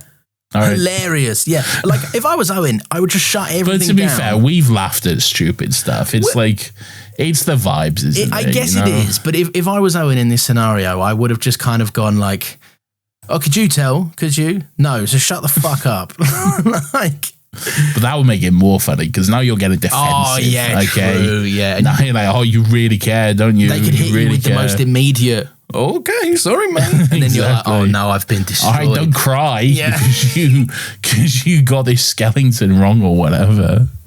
Are you going to cry because the Skellington had tits or whatever? Or he didn't have tits? Yeah. Sorry, Owen, you're just not that good of a doctor. Yeah. Anyway, Tosh goes over to see... basically, the rinsing Owen, his conclusions are all bullshit, basically. She wasn't even killed by a gunshot. She wasn't even killed by a gun. Unidentified trauma. Unidentified trauma. We've all got some unidentified trauma, am I right, boys? Am I right, boys? It is very much identified. I know exactly what caused this. I know what happened, trust me. This specific concoction is very detailed. But yeah, Tosh goes over to see Jack, who's we don't find this out straight away, but he's on the horn to Tony Blair, so that's something. He is on the horn. Yeah. What's going on here? He's like, hey, fucking Tony Blair, do you mind telling me why you're revealing all the Torchwood secrets to the leader of the opposition in your security briefings? Yeah. And Does the PM have security briefings with the leader of the opposition? Well, that doesn't sound like a thing that would happen at all. No, but this is prime. You have to imagine that'd be some kind of security breach, massively. It would enormously be, and it would definitely give people information they shouldn't have. I would 100%, yeah. But it is we are in prime Russell doesn't understand politics era, yeah. So there's no way this went under his nose, and he wouldn't have flagged this. He'd have been like, maybe Russell touched up this scene, and he put a bit. Hold on, of his flair in you there. haven't put enough incorrect dog shit in this scene. Let me fix that for you. Toby Warehouse hands him the script and he's like, it's good, good, it just needs one thing, okay? Just hold on, just let me, and done, okay? Beautiful. Something completely wrong about the politics in the UK. You know that meme where it's like God when he made me, and he's pouring a vat of something, and it's like, it's Russell when he made this scene. Just awful dog shit politics. Awful politics. It's beautiful stuff, really. I think so, yeah. So, Tosh goes over and she's like, Jack, do you know anything about Odysseus or whatever? I love this scene as well. This is great, okay? Yeah. Toshiko, the woman whose literal job it is to research shit, Yes. okay? She's always researching, looking up anything, but apparently looking up the fucking Wikipedia page for fucking Odysseus or whatever was too much of a stretch. It's so funny because this should have been light work. This should have been like Tosh's fucking This is easy, man. Yeah. Exactly. You just Google a name. This is one Google search. She's like, there's no way I can find this out. Jack, you know a bit about Greek shit, don't you? I do. I mean, I've had a souvlaki in my time. Jack has never been more of a regular boss than he has been in this episode as well. Because Tosh goes, what do you think about this? And Jack goes like, he's like a Trojan War archer. You got stuck on an island. And Tosh goes, okay. You got marooned on an island or whatever. And Tosh goes, okay. And Jack goes, you got a real job to get on with? You want to go back and do your real fucking job? Don't you have to do something with a unit or some shit? Yeah, you got to give me a list report or something? Yeah. Give me a list. What does Jack want with a unit list? Some sort of unit list. I guess so. Tell me all the units. Says. He wants a list of all the times John Barrowman has shown his unit. Oh my God, an endless scroll. You know the SpongeBob scene where the note just keeps going off and off and off? And no, you know too much about SpongeBob for a 28-year-old man. I'm 29, but thank you. Oh. Yeah. L on you. L on me. L on you, you're older. Yeah, true. The crippling weight of time. Tosha and the woman are in a cafe. Right, this scene, and this is an extremely specific reference, right? Do you remember from SNL UK the character, the woman who can't be ignored? Right. She did the Weekend Update thing a few times, and she was like, I'm a woman who's in power in I don't know, in capitalist structures, and she was very bold and big and very fun. If you don't know this reference, this is going to go nowhere.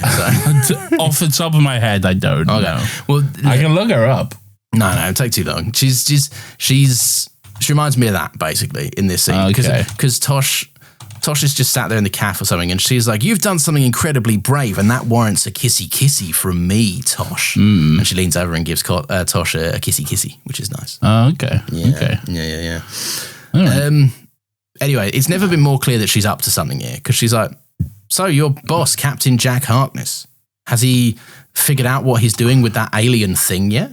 No one has ever been more obvious than in this scene here. Yeah. Like, she's like, hey, I'm just being chill and looking at stuff, and you don't need to worry about this. But your boss, he's doing this thing. And she's like, yeah, it's fine, but no. But why is he doing this thing, and why is he not letting you know about it? You should look into that. You should get involved in it, and if you don't, get involved. He's probably hiding something from you. Manipulation. The chat is telling us that apparently the PM does actually talk to the leader of the opposition. Shut up. Yeah, we're going to ignore that because it's funnier. Yeah, it's funnier. Okay. And our TikTok won't be funny if we read this bit out as well. Yeah, exactly. Shut up. And also engagement bait as well. Yeah, fucking nerds. We intended it. We actually knew we were wrong the whole time. Anyway, another dramatic zoom to the Torchwood hub roof. A dramatic zoom? A zoom! Owen's doing some more work on the big old corpse, and Tosh brings him a coffee, and he's like, oh, that's nice. You're gorgeous. I love coffee. And he has a coffee. And Tosh is like, maybe what happened here, Owen, was the alien from the film Alien. John Hurt mention. John Hurt mention. The War Doctor himself. Oh, I didn't even put that together. Yeah, that's good. Unwatchable. The whole universe is ruined now. I can never enjoy this. Yeah. So it's Gwen and Gwyneth. It's Tosh and Tosh Pig Woman.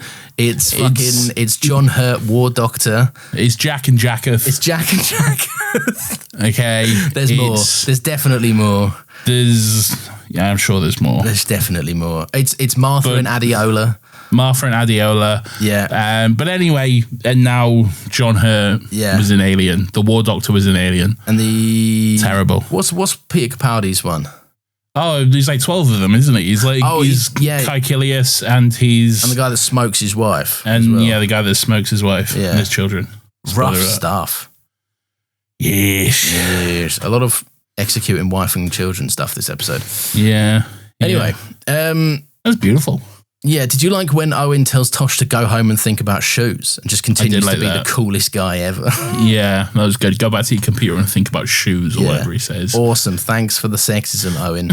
That was great. This guy sucks so fucking hard, doesn't he? Like, man. I understand he's written in 2006 to be a cool guy who doesn't care too much, but he's in 2026, 20 years later, he just seems like such an unlikable prick. Such a cunt, yeah.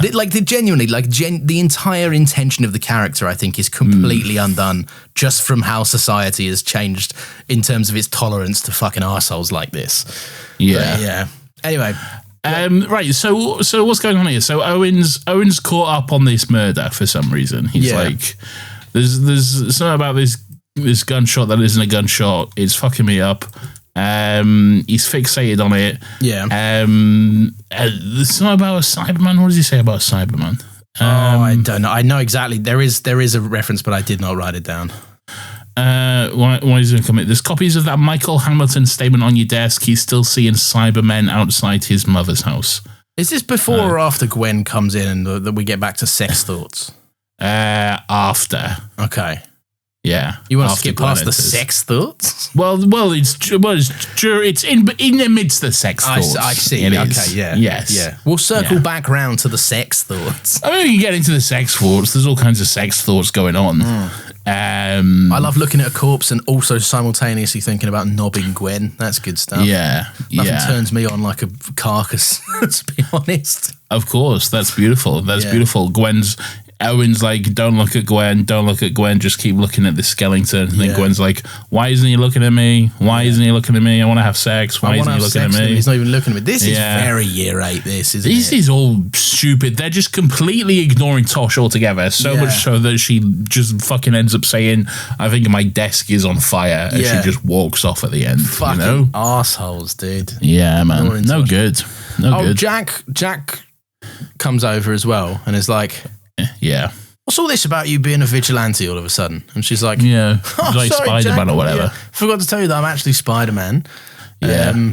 And then she tries to read his mind or something. But then he's like, hey, well, when I stop a crime, usually the person doesn't mutter that they're going to kill. He's so suspicious for no reason, okay? Why is he questioning Tosh so intently on this? He's like, well, usually when I'm following someone, they're not saying, hey, I'm going to kill this person. Like, all right. Well, they fucking were then. Well, they were this time, okay? I think it's not exactly like out of the realm of possibility for a crazed lunatic with a shotgun to be muttering to himself about the he was clearly not 100% all there, you know? How many fucking random fucking kind of grubby people have you seen in the streets, especially when we lived in London, that are just walking down the road going, fucking blah, blah, blah, blah. I was one of them. I was always having a fucking chin wag with myself. And I was out looking in the streets going, Nathan, you going to come back home, mate? No. I'm going to kill him. I'm going to kill all of them. I'm going to kill him. I'm cross. That's what I said. Yeah. Anyway, then she tries to use the pendant to read his mind, but it doesn't work. And then he immediately looks at Tosh like he knows what's going on, like he sensed it or something, and then he's one like, of Jack's many superpowers that will never return. Yeah. And then he's like, what are you looking at, you stupid bitch? Yeah. And she's like, oh no, sorry, I caught you trying to have a fish in my buns, mate. What are you up to? Yeah. Fuck off, Tosh. Anyway, for some reason, Jack's a Cockney now in my retelling of it. He goes, crack, nutser. Sure. Anyway, again, she's like, hey, what are you doing with that spaceship thing? And he's like, don't worry about it, it's my spaceship thing. It's actually my spaceship. She's like, but what are you doing about it? And he says, I said don't worry about it, it's my spaceship thing. Okay. My spaceship. Since we're all being year 8s today, Tosh, my spaceship actually, you can't play with it. Anyway, that's good. Anyway, back at Tosh's house, Mary's like, hey, I'm an alien actually. And I've got crisps. I've got crisps and I'm an alien. What do you think about that? But most importantly, the crisps. Now answer me this, Lawrence. Okay. I can't wait. You're a man who knows the Sarah Jane adventures. Okay. yes. Okay. Yeah. Now, I have seen the first season of Sarah Jane Adventures, but I think that's it, and the Doctor Who episodes. But I remember a scene from Sarah Jane where I think one of the school children that she's friends with for some reason was looking in Sarah Jane's garden, and then she saw Sarah Jane with some big sort of alien thing, which in my head looks exactly like this alien. It is this alien, It is this alien. It's the same alien. It's the same alien. I thought I was going insane. No. This is 100% the same alien. This is... Is it just a case of them using the same asset file, or is it supposed to be the same alien? I believe so, and I looked into this. The Sarah Jane episode in question came out in 2007. This came out in 2006. I would have to assume that production was across this, and they were just like, we need a fucking alien. And also, it's not lost on me that in Sarah Jane, not to spoil anything, but it's an inconsequential alien. It's just supposed to be a, what's going on over Sarah in Sarah Jane's Jane's pretty garden? Mystical, isn't she? Yeah. She's pretty And then crazy. the alien just never, I don't think the alien ever really comes back up again. Okay. But it does, to my knowledge, and I may be misremembering this, but I do think it comes with some sort of bitchin' scanner. Some sort of scanner, which makes a noise. A bitchin' scanner? Yeah, I believe so. Or that's pretty cool. Or what is entirely possible is I had a bitchin' scanner toy, and I remember having this action figure. Okay, sure. And in my head, I've done something. I've gone, there's a cool story in my head. Yeah. And now I've done the same thing. But yeah, so I said I personally hope that we get to see this again sometime. I actually think this alien design is lovely. I really like it. It's just different for the time. And I kind of hate that Torchwood, even though apparently they did it first, I kind of hate, because in Sarah Jane, it's supposed to be this big symbol of like, oh my gosh, aliens are beautiful and aliens aren't always monsters. And this is a really interesting thing. And in this one, it's like, I'll rip your fucking heart out, cunt. Yeah. I'm just, it's a good design. I'm just kind of over the CGI monsters, and I'm not like a CGI bad person at all. I'm 100% not that. I don't ever want to be mistaken as one of those people. It's a bit weightless though, isn't it? It's not even that. It's just like, I don't know. It's just I think there's a tangibility issue. I think there is. I think it's very clearly not in any of the same scenes as I also kind of like that it's I don't like it necessarily, but it's a big reveal. This is my true form. Look upon it. And now I'm back to regular woman because the budget cannot sustain my appearance in this form. That's good stuff. Yeah. That's also, she does demon voice as well. She's like, demon voice is good. I've got demon voice. It's so. Again, I don't know whether it's a script thing or an editing thing, right? Because she's like, this is my real voice. She does that. She goes, I'm an alien or whatever, right? Yeah. And then she turns into the alien, and then she turns back into the human, her regular voice now normally. And she goes, we actually all speak with telepathy. None of us actually say anything. So why the new voice? Don't know. You don't sound like this on your home planet either, so why bother? Cool, innit? You know? Yeah. It's cool demon voice. I guess it's cool, yeah. It does rock Tosh's shit. She's like, what the fuck? Does. Rock anyone's shit. This woman who's clearly an alien who has an alien device and also knows all about my alien catching job. Turned out to be like in Lord of the Rings when Galadriel is like, what if you had a queen, not one who was evil but beautiful? Yeah. You know that shit and stuff? Yeah. You don't know what I'm talking about. You don't know. No, I do. I remember it. I do remember it. You don't know. I do, and I also like the bit where Ian Holm does a big. I hate that. That fucking terrified me. It is fucking so spooky. Unpleasant, man. Ugh. Scary. Anyway, so Tosh is. Yeah. So basically, the woman says the thing that they're looking for is a transporter, and she's like, I want to go back home, right? Love me a transporter. But I've had a pretty good idea of Torchwood by this point, right? You're all just going to put me in a little cage. You're going to assess me. You're going to check out my danger, and you're going to go, no, we can learn something off her, so we're going to keep her here in a cell, right? And she's having a big. She's having a big I'm gonna get in your head Tosh moment. You're gonna lie on your bed having a fucking absolute having a massive mentee bee, okay? While I'm aura farming on the cuck chair. Aura farming on the cuck chair with a fag on the go, okay? It's very... While also Jack is across town aura farming like fucking Batman again, in front of some big mysterious clock tower. Whilst also Owen is looking into research and shit and everything else. Owen's deciphering the case. Jack's aura farming. The alien woman's aura farming. Tosh is just fucking crumbling. Tosh is in a world of it, man. Yeah. Tosh is fucking hell. Tosh is going through it. The first person in this episode who Tosh completely vulnerably opens up to, and they go, all right. Yeah. And then don't do anything to help her. And she's like, hey, get me into Torchwood. Yeah. And then Tosh is like, bet. Anyway. I think Tosh should have gone, were you not listening to anything I just said? Lawrence, let's play our favourite segment of the show. Yeah. Is Nathan a dumb cunt? Okay. All right. Play the theme song. Is Nathan a dumb cunt? No. Okay. So... am I a dumb cunt, or does Owen looking into this go fucking nowhere? Okay, yeah. Because he's like, oh my, there's all these murders. There's all these murders done in the same way. He's looking back through I think he's looking through the Torchwood like archives, the Torchwood files or something. I think it's just like all the medical records of various things. All the medical records. There's all these people always in the same way. Heart ripped through the chest. Heart ripped through the chest. Ribs broken. Heart pulled out. Oh my God, this has happened so much. Calls Jack up. He's like, you got to see this.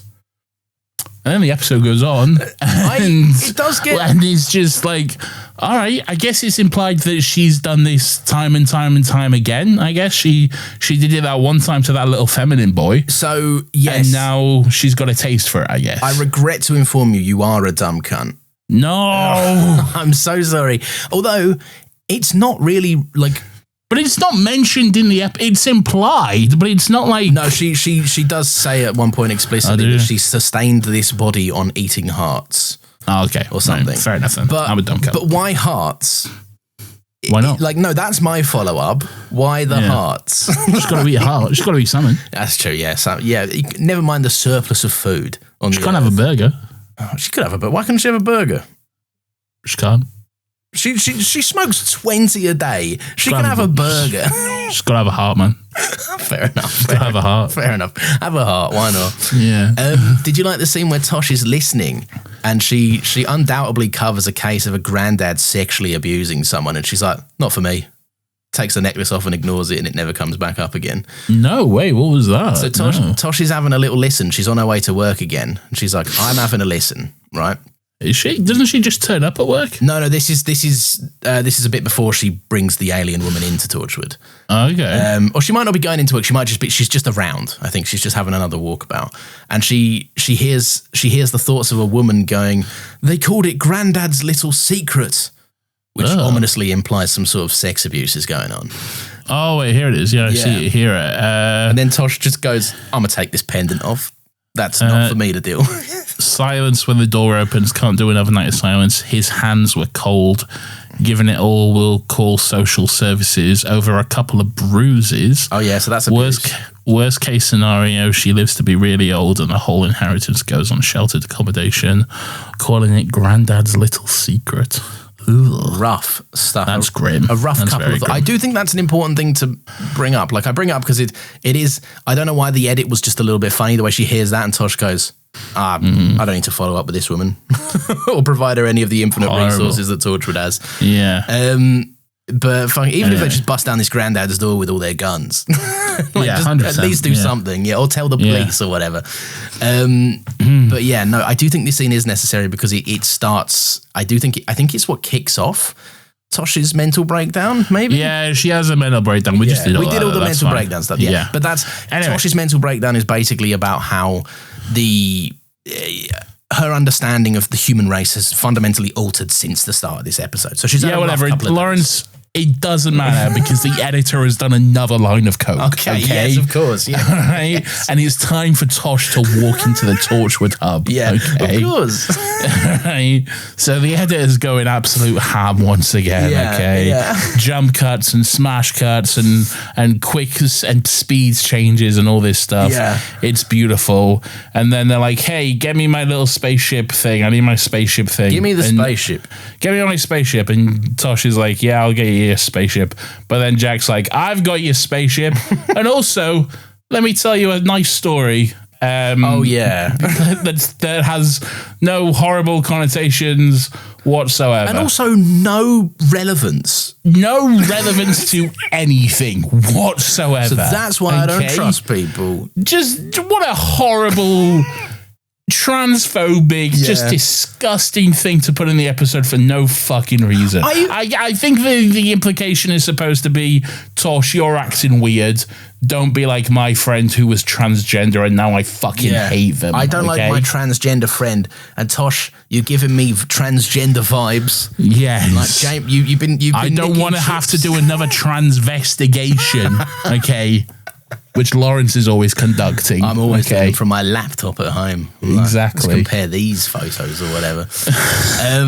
It baffles me that people like that exist. Like, what a fucking sad, miserable little existence. What a ridiculous fucking thing to put in the episode, though. And again, has no weight on anything. Not relevant. It's so pointless. Let me tell you a story. I have a friend.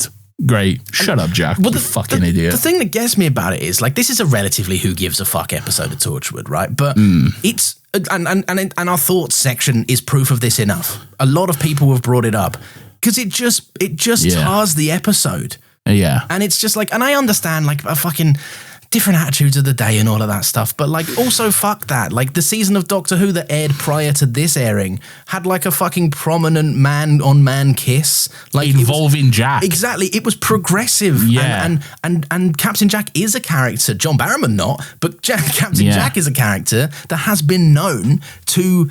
I think he even says in a prior episode, like, "Oh, you humans and your weird little boxes that you put everything into." Like, you can't understand this. Like. It's so strange. It's not even in character for Jack. It's so It's weird. 2 steps forward and 1 step back, you know, for no reason. It's really strange. It's a big shame. It is a shame. Yeah. It is a shame. Yeah. It's also badly written because, again, it doesn't mean anything for the episode. It doesn't mean any... You can kind of draw a parallel between, like, Toshiko acting strange and out of her normal self or whatever, but, like, the fuck does that have to do with you could your friend being transgender, apparently, and now you fucking hate them because of that, okay? Yeah. We have to call him Vincero. Oh, fuck off, you stupid idiot, man. Stupid.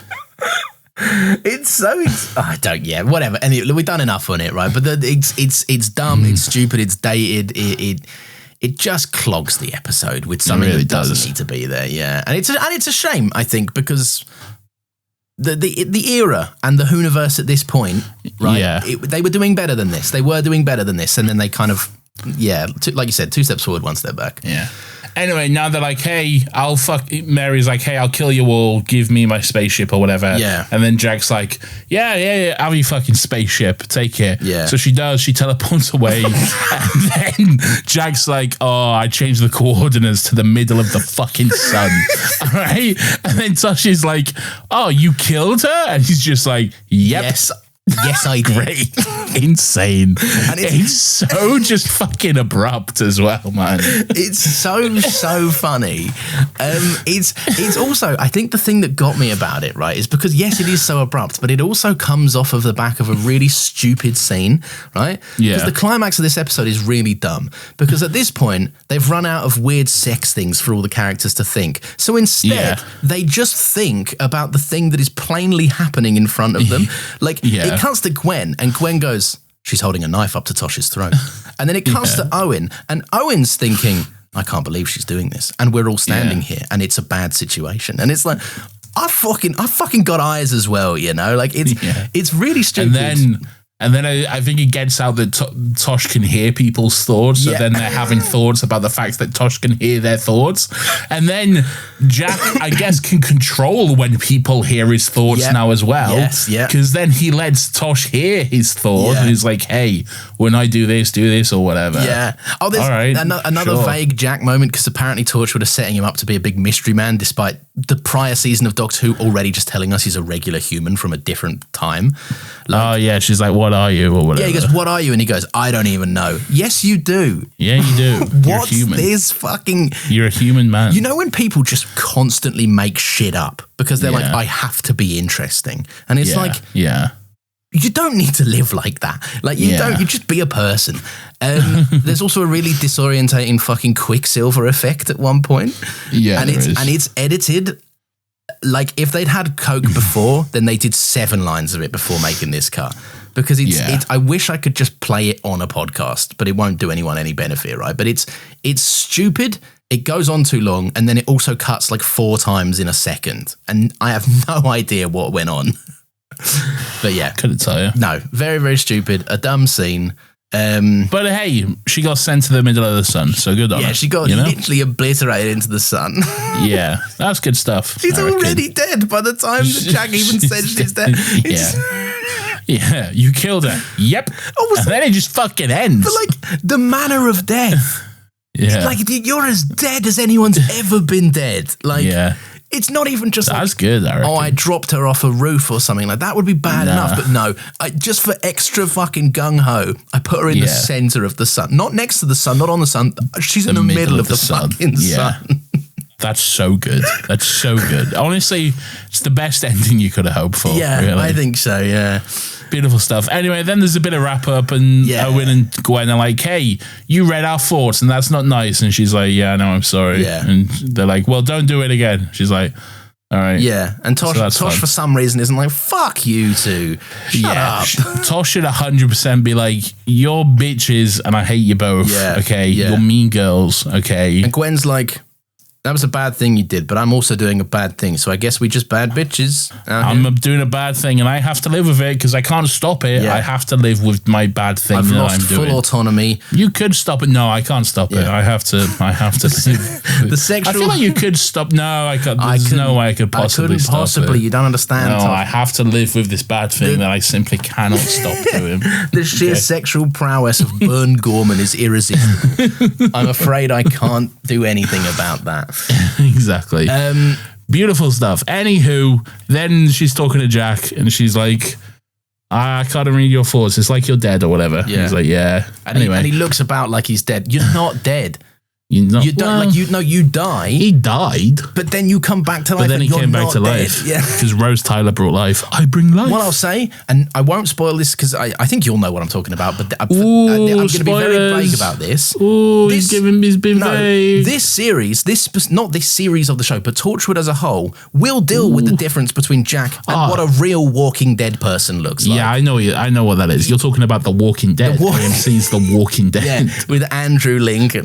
Yeah. Previously on AMC's The Walking Dead, sponsored by Hyundai. Yeah, Tosh goes, I don't know how I can do this. I got a fraction of what people experience, and the pendant changes people, and it changed me, and I don't know how I'm supposed to live with that. And I'm not worried about the small picture stuff now, but I'm nihilistic and I'm pessimistic to the state of the world. Shut up, you stupid bitch! Just smash it. Yeah, and then but what I like about that is that Jack hears of that and just wordlessly leaves.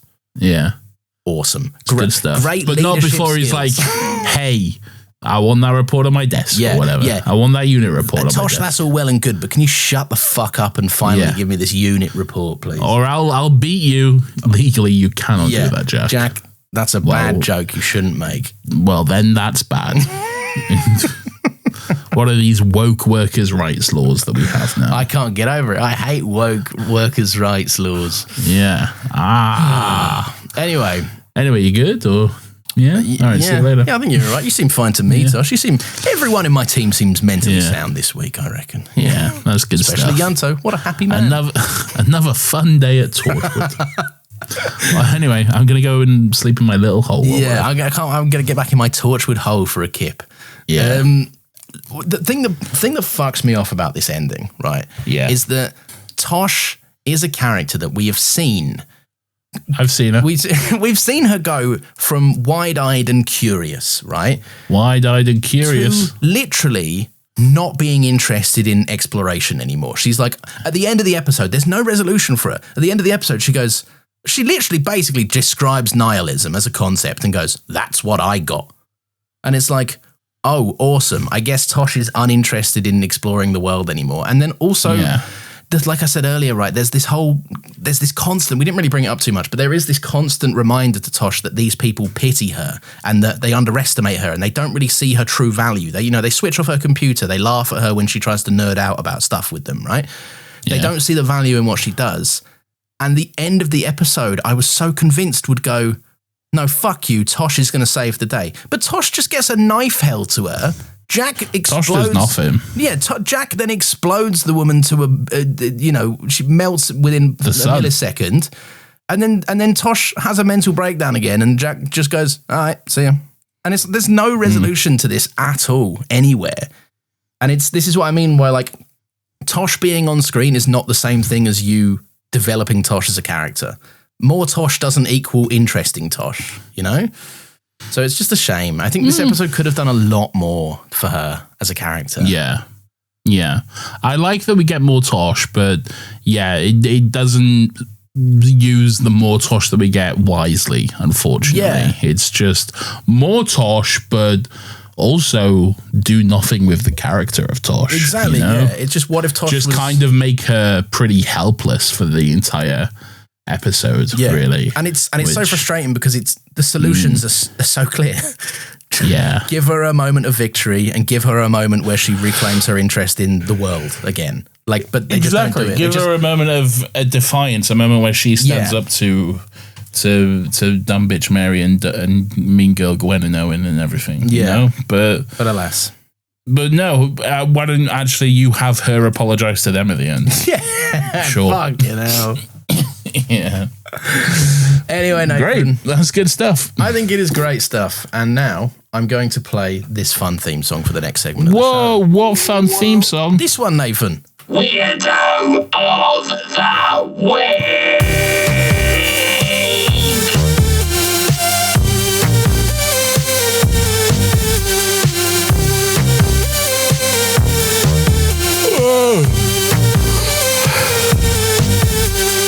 Weirdo.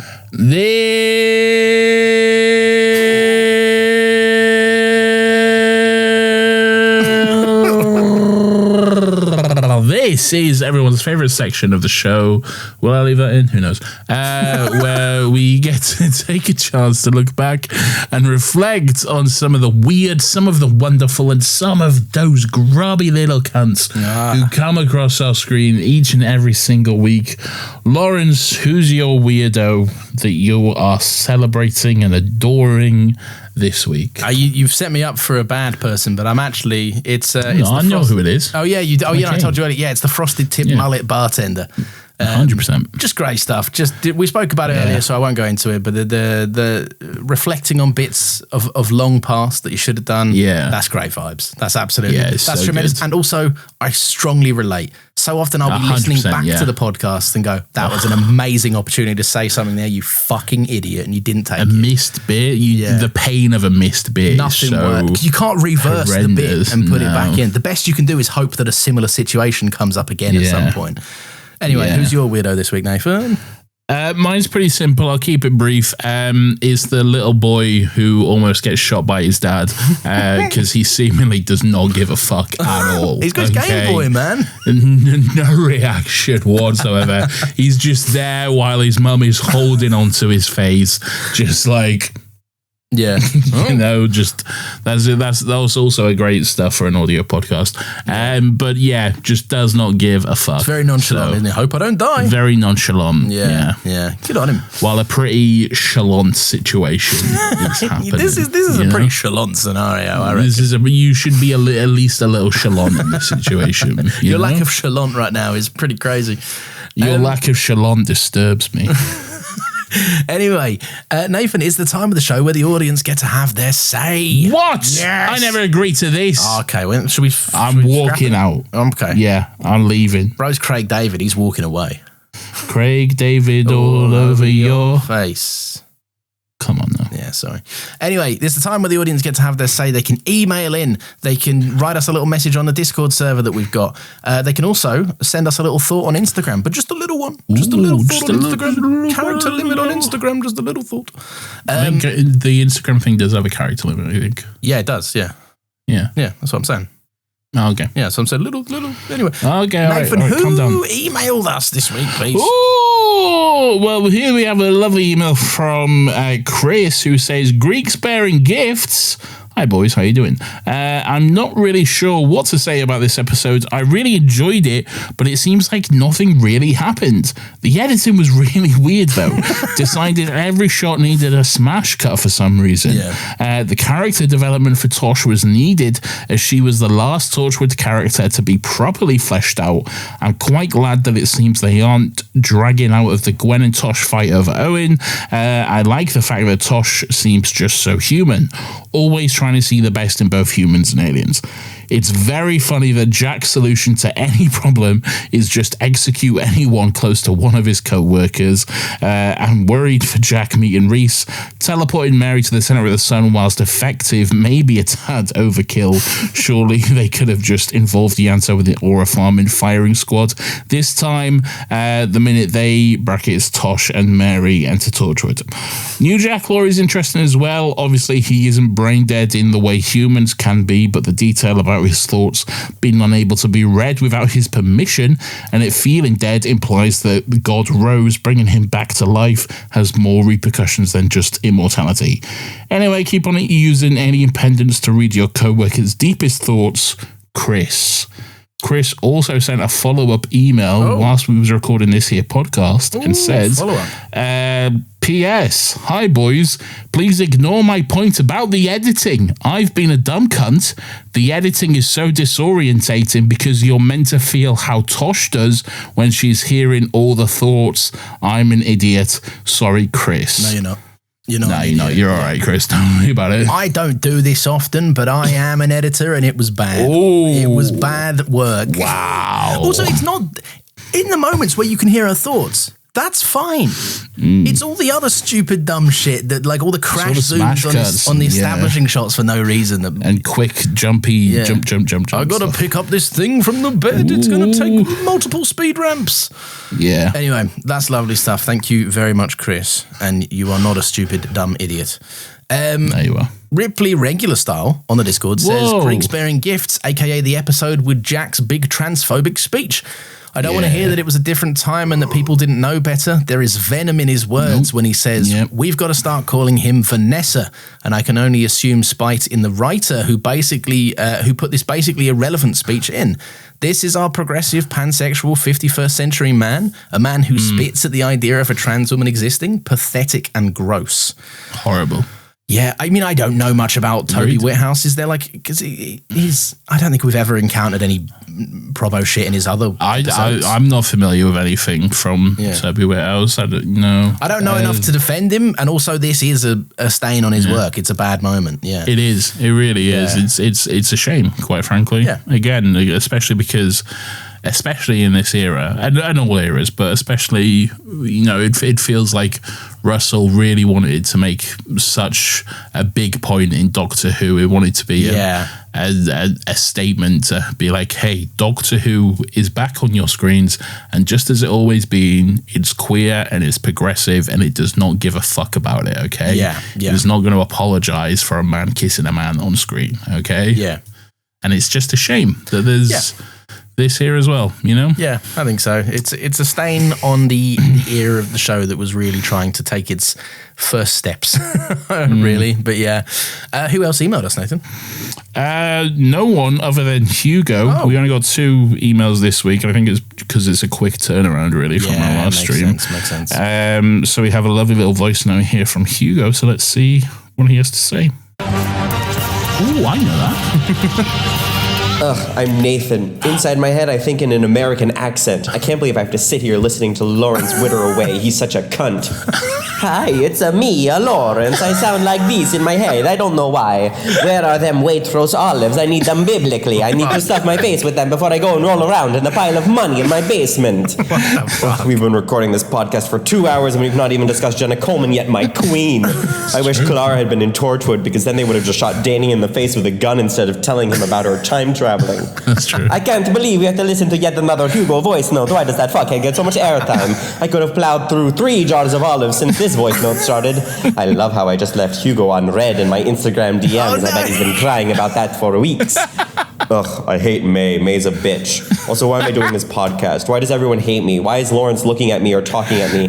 Clara should be my co-host. It's been a couple of minutes. I reckon it's time for me to do some sexist racism. I hate women.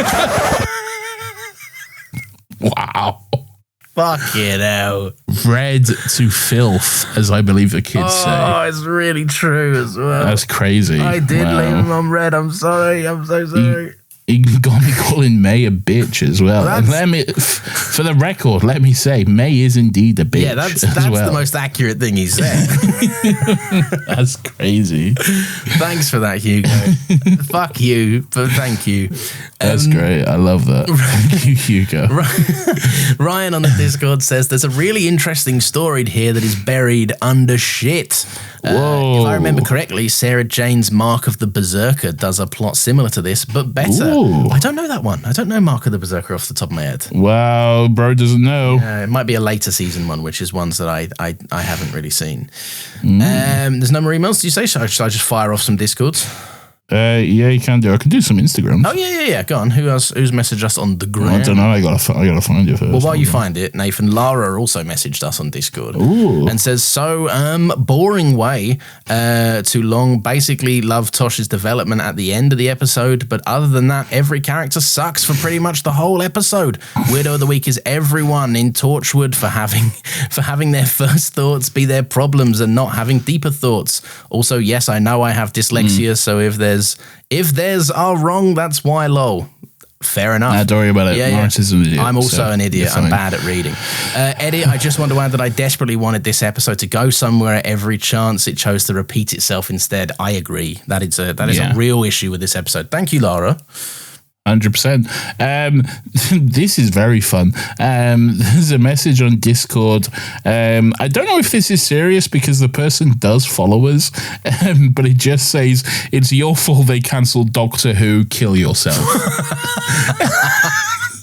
I love the idea of that not being. I love the idea of that being really serious. Is it our fault they cancelled Doctor Who? I think it has to be. I think. Yeah, I guess so. We said too many stupid things. We got in Russell's head about his dumb politics. I think is what happened. That's good stuff. Yeah. That's good stuff. Yeah. Here's one from Bella Coleman who says, Janie from My Family, Lorraine from Waterloo Road, this alien baddie in Torchwood, I'm barking. So there you go. Fair enough. There you go. Joe says, not loving the Owen and Gwen storyline. Glad Tosh is being developed. Favourite bit was Yanto thinking, please not again, when Tosh was being held at knife point. I love him. Oh, yeah, I didn't catch that. That's brilliant. Yeah. Yanto, oh, God, another week of this shit. I'm really loving this run of good episode. Oh, this is from Drahu99. I'm really loving this run of good episodes and some bangers. I barely remembered anything about the series, so I'm really enjoying it. This episode in particular isn't a banger, but it's good. So there you go. I don't know whether I'd class it as like. It's a fine episode, I think. I'd say it's fine. It's not. I was going to say it's not offensive, but it objectively is. No, it is. It is actually offensive, but not like it's not offensively bad. It's just, you know, there's a stinky moment in an otherwise like whatever who cares plot kind of thing. Yeah. Dalek Destroyer 2003 says, yeah, I did find Jack's speech a little bit off, but otherwise I thought the ep was quite good. I like the mind reading stuff. It's so weird to see an alien who rips out hearts in Torchwood get put in the first ep of the Sarah Jane Adventures, and Sarah Jane helps it get home. Oh, it's true. Yes. Yeah. Wow. Yeah. Interesting. That's very so I was right.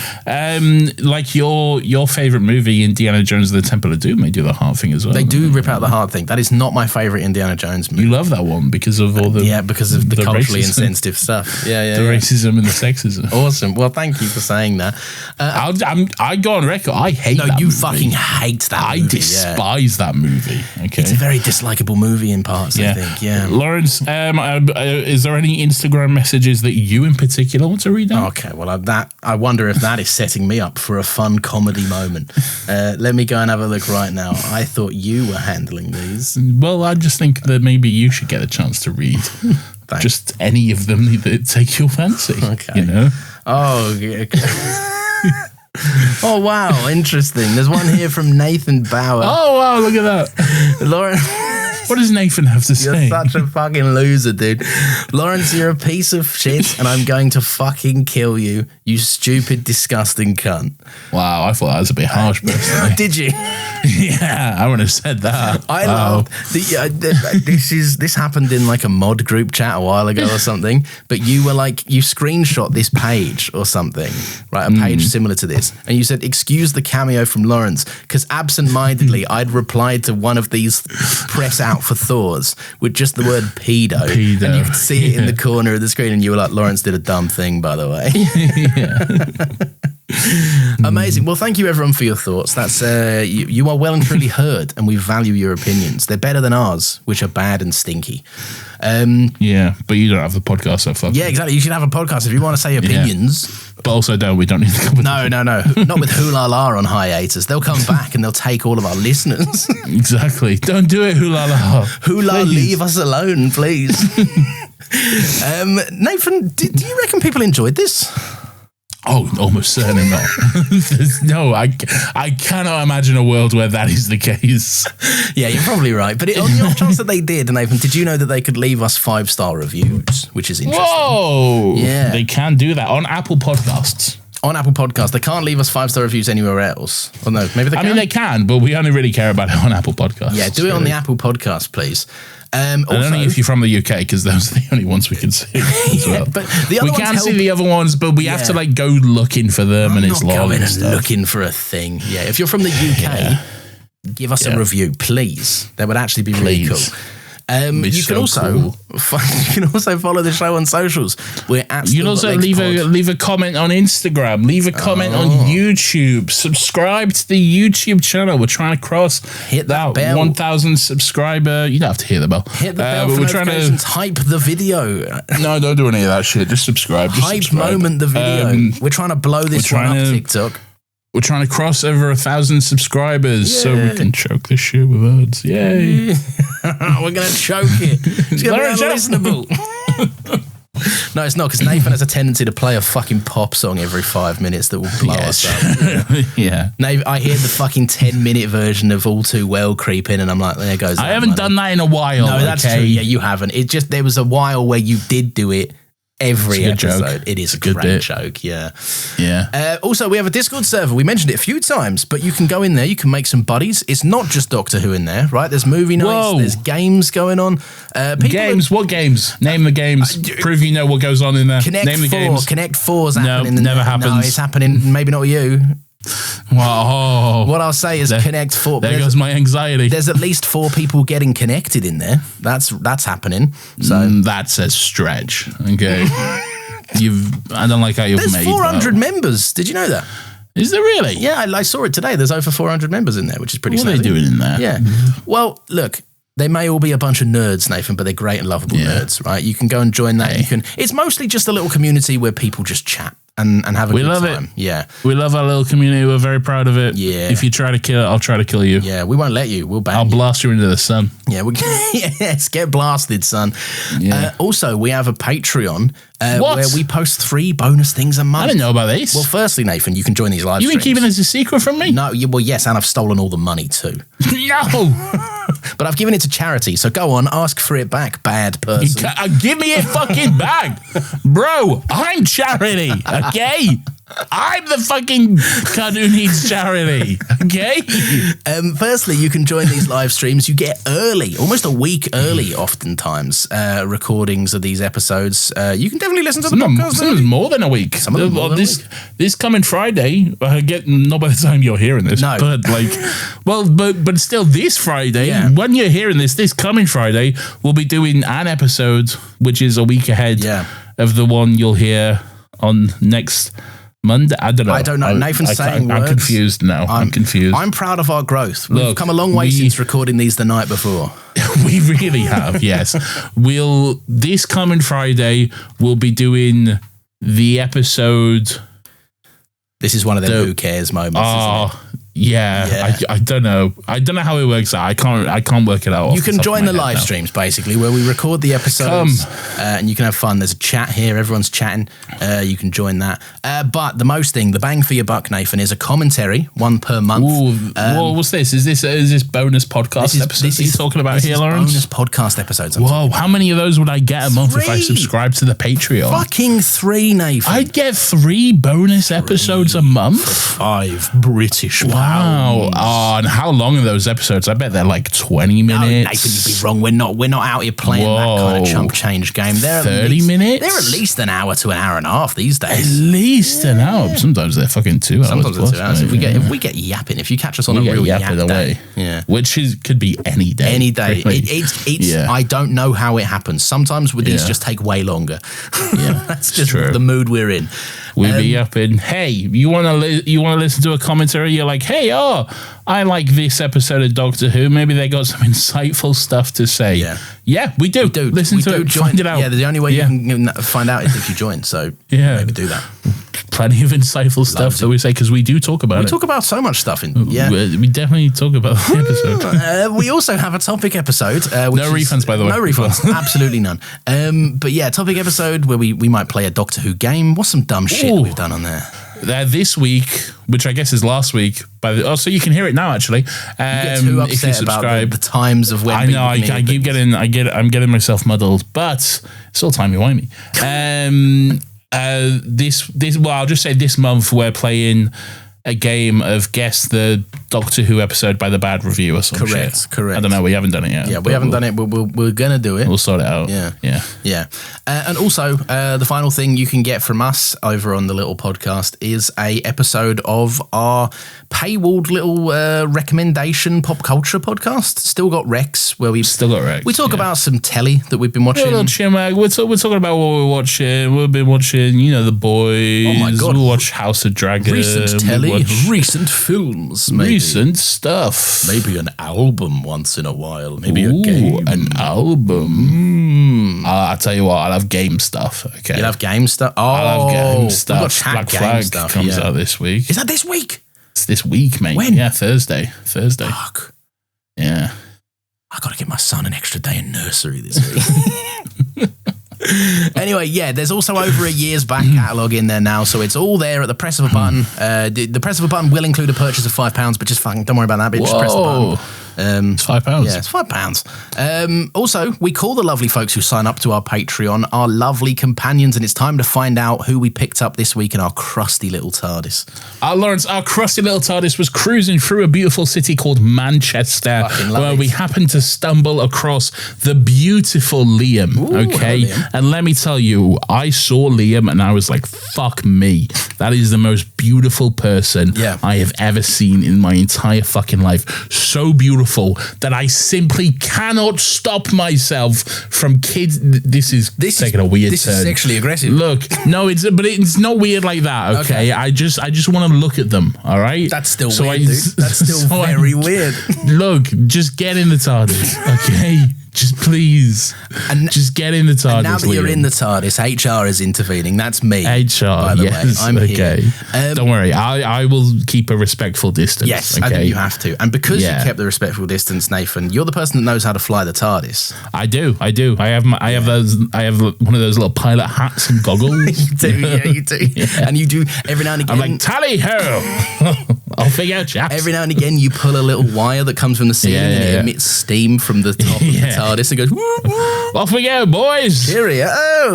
Anyway, you obviously were keeping a respectful distance. Yes. So you don't, I have no idea how to fly the TARDIS. Simple. As in true Still Got Legs fashion, you do some of the stuff and I don't do much of the stuff. Lois is just here. Yeah, I'm just here and I watch, and then occasionally I have to do it and I go, oh, I don't know how.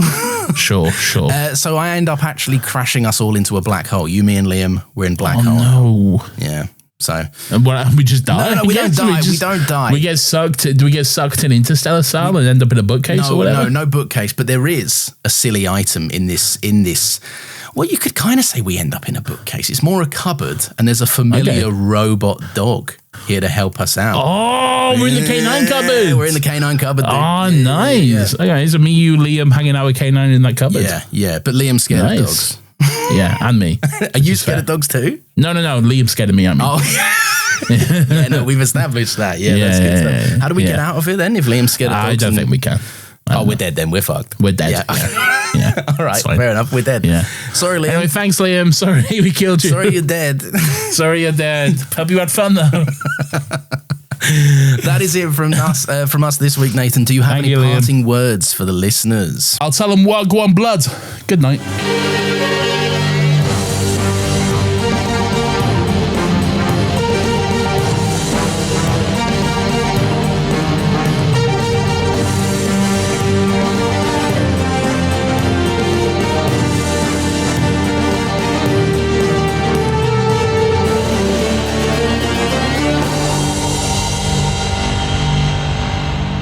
Torchwood up your ass.